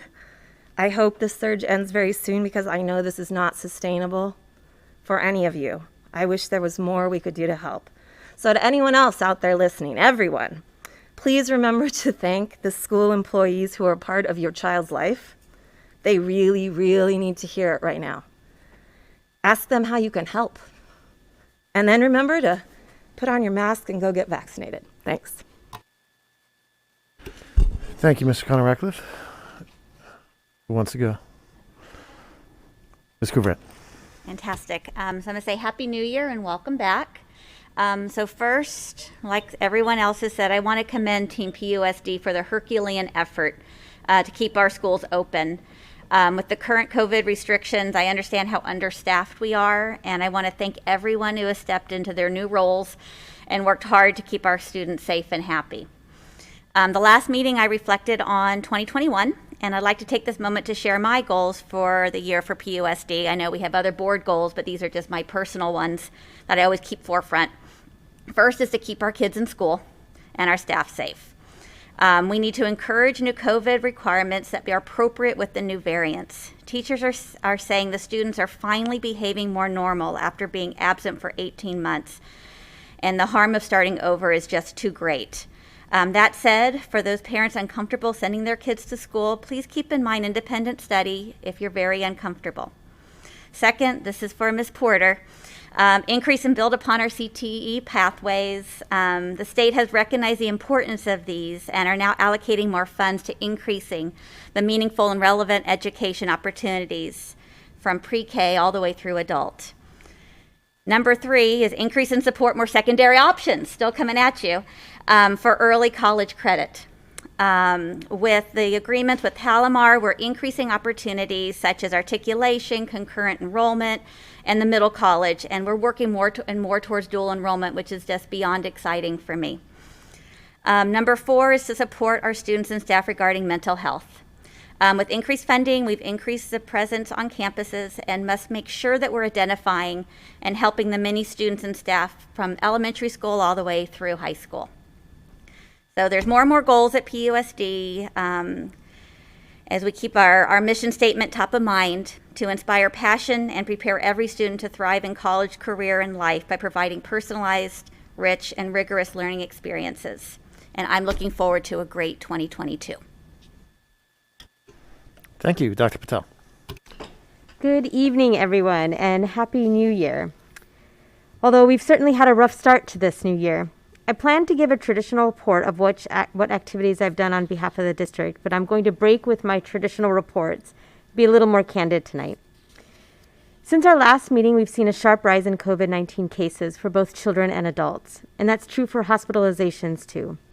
We've seen challenges in getting testing, both PCR appointments and antigen test kits from the local pharmacy. But if we remember back to last year and even that March before, we're not in the same situation as last year. While case rates are high, we do have sufficient PPE and have not reached a hospital capacity threshold, according to the county dashboard, to close our economy. We also have vaccines and a better grasp of what additional mitigation techniques actually work. For those who are fully vaccinated, the rates of infection and hospitalization are significantly reduced in all age categories. According to continual reports from our County Health and Human Services Administration, all these mitigation strategies are helping. Like many of you, I've been trying to find a balance between limiting our exposure at home, adhering to all the mitigation strategies, and calming household anxiety, all while our daily responsibilities and obligations continue full steam ahead. As I said many months ago, this is indeed a textbook wicked problem. School districts work under the Local Control Funding Formula and Accountability Plan. The name of that funding process leads the public and oftentimes school board members to believe that school districts have complete local control, despite the state authority over public education. There are many ways that the state regulates public education, and our local community property taxes, as our audit report showed, doesn't even cover 50% of the cost of educating our local children. Beyond public education, however, there's public health. This is an area where our local jurisdictions have very limited flexibility, and school districts have no expertise or authority. We have to take guidance from our local public health officials. And that leads us to today's meetings. We've discussed important yet routine items like policy updates and the financial audit, slightly more exciting opportunities like middle college, and pressing matters like school safety. The latter one is the one where we have the least flexibility, but has the most local impact and draws the most family scrutiny. In light of all of this, I want to offer my appreciation to our entire school community, to parents who have offered support and suggestions, to staff who are going above and beyond to help keep our schools open, as safe as possible, so that students can keep learning in an in-person environment. To our students, who despite their high levels of anxiety, are doing their best to just keep up with their coursework and stay positive and optimistic. None of this is easy, and many of us are managing impatience and frustration with this ongoing and yet ever-changing situation. I've seen how our kids are watching how we frame our approach, our decisions, and our actions. And I hope that we see them mirroring our collaboration, our resilience, and our compassion. The skills we build now during this very difficult time could serve us well for the many challenges yet to come. And with that, I close my report. Thank you so much, Dr. Patel. Very well said. I think you hit all the high notes there. Couldn't agree more. First and foremost, just a happy new year to everyone. I hope everyone took an opportunity to unplug, and that includes unplugging from social media during the holidays. It's well worth it. I think I refrained from posting anything other than maybe a few sunsets and some good home cooked meals. But it was enjoyable to attend a couple of the things that were mentioned by a few of you earlier. Including the Los Pen anniversary celebration, especially Los Pen is a place close to me because my oldest went through Los Pen. But probably the thing that I got the most personal satisfaction out of was just stopping by for a little while to Chad Coster's going away party at the facilities and maintenance buildings. Such a loss to the district. I mean, what a great guy. Did tremendous work for the district. He'll be sorely missed. And I highly doubt he's watching this meeting. And I'd be severely disappointed if he was. But that was great. We will miss him. No doubt, probably just prior to or around the December board meeting, I can probably safely say I didn't personally know any friends or family with COVID. And maybe I was fortunate in that regard to have gone that long in the pandemic without having known close friends or family who contracted COVID. And in just the past 4 weeks, that's not the case. Family members, close friends, friends of my kids, and the severity is widespread. The range of severity from very mild or asymptomatic to, much to my surprise, a friend same age as my daughter who got hit hard with it. She's recovering, but she got hit hard with it. So it's no joke. And, we can hope that this current surge will recede soon. And I like to think what I see on news reports and other places that it may very well do that in the next month or so. And so I'm hopeful for that. But to that end, I want to thank and echo the thoughts here, everyone involved in keeping the district running day to day. Day in, day out, over the weekends, into the late evening hours. It is much appreciated. And then lastly, just tell everybody, please enjoy a long weekend if you can, and try and take an opportunity to learn something new about Dr. Martin Luther King Jr. over this extended holiday weekend. So thank you very much. Dr. Phelps. Thank you, President Zane. I want to start off by acknowledging that January is School Board Recognition Month. It's a time to recognize our school board members' hard work and the important role that they play in our schools and our community. Our board members have navigated these unprecedented challenges and controversy with grace and grit. They have worked tirelessly to help our students continue to learn, grow, and thrive. And through all the discussion and debate during the pandemic, our trustees never lost sight of the importance of safety, equity, and inclusion for all of our students. I've never worked with a group of trustees who care so much, are passionate about the work, contribute so many hours in pretty much a thankless job, and are so invested in our students' well-being and success. PUSD is proud to recognize and acknowledge all the contributions of our 6 board members during School Board Recognition Month. On behalf of the staff and students of PUSD, we want to thank you all for your dedicated service, your unwavering commitment to the staff and children of Powell Unified.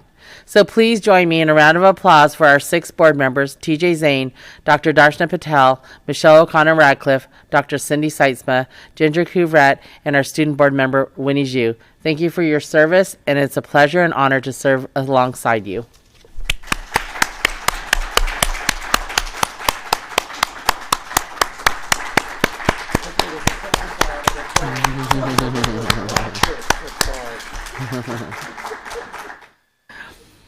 Finally, I want to publicly share my appreciation from TPUSD.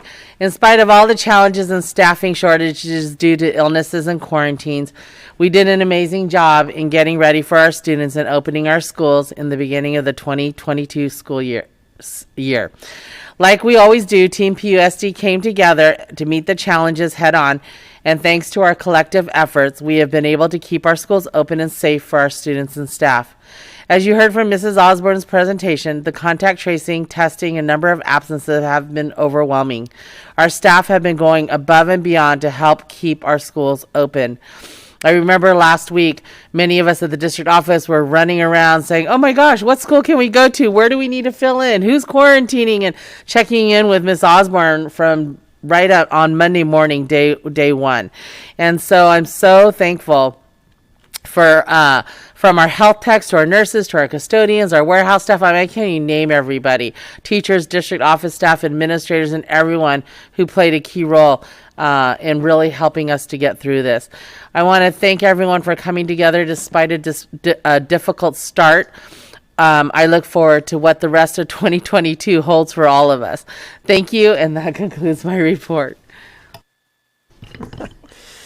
Thank you very much, Dr. Phelps. Well, that brings an end to the meeting, to item 14.0. This adjourns this month's regularly scheduled meeting. The next regularly scheduled board meeting will be held on Thursday, February 10th at 6 p.m.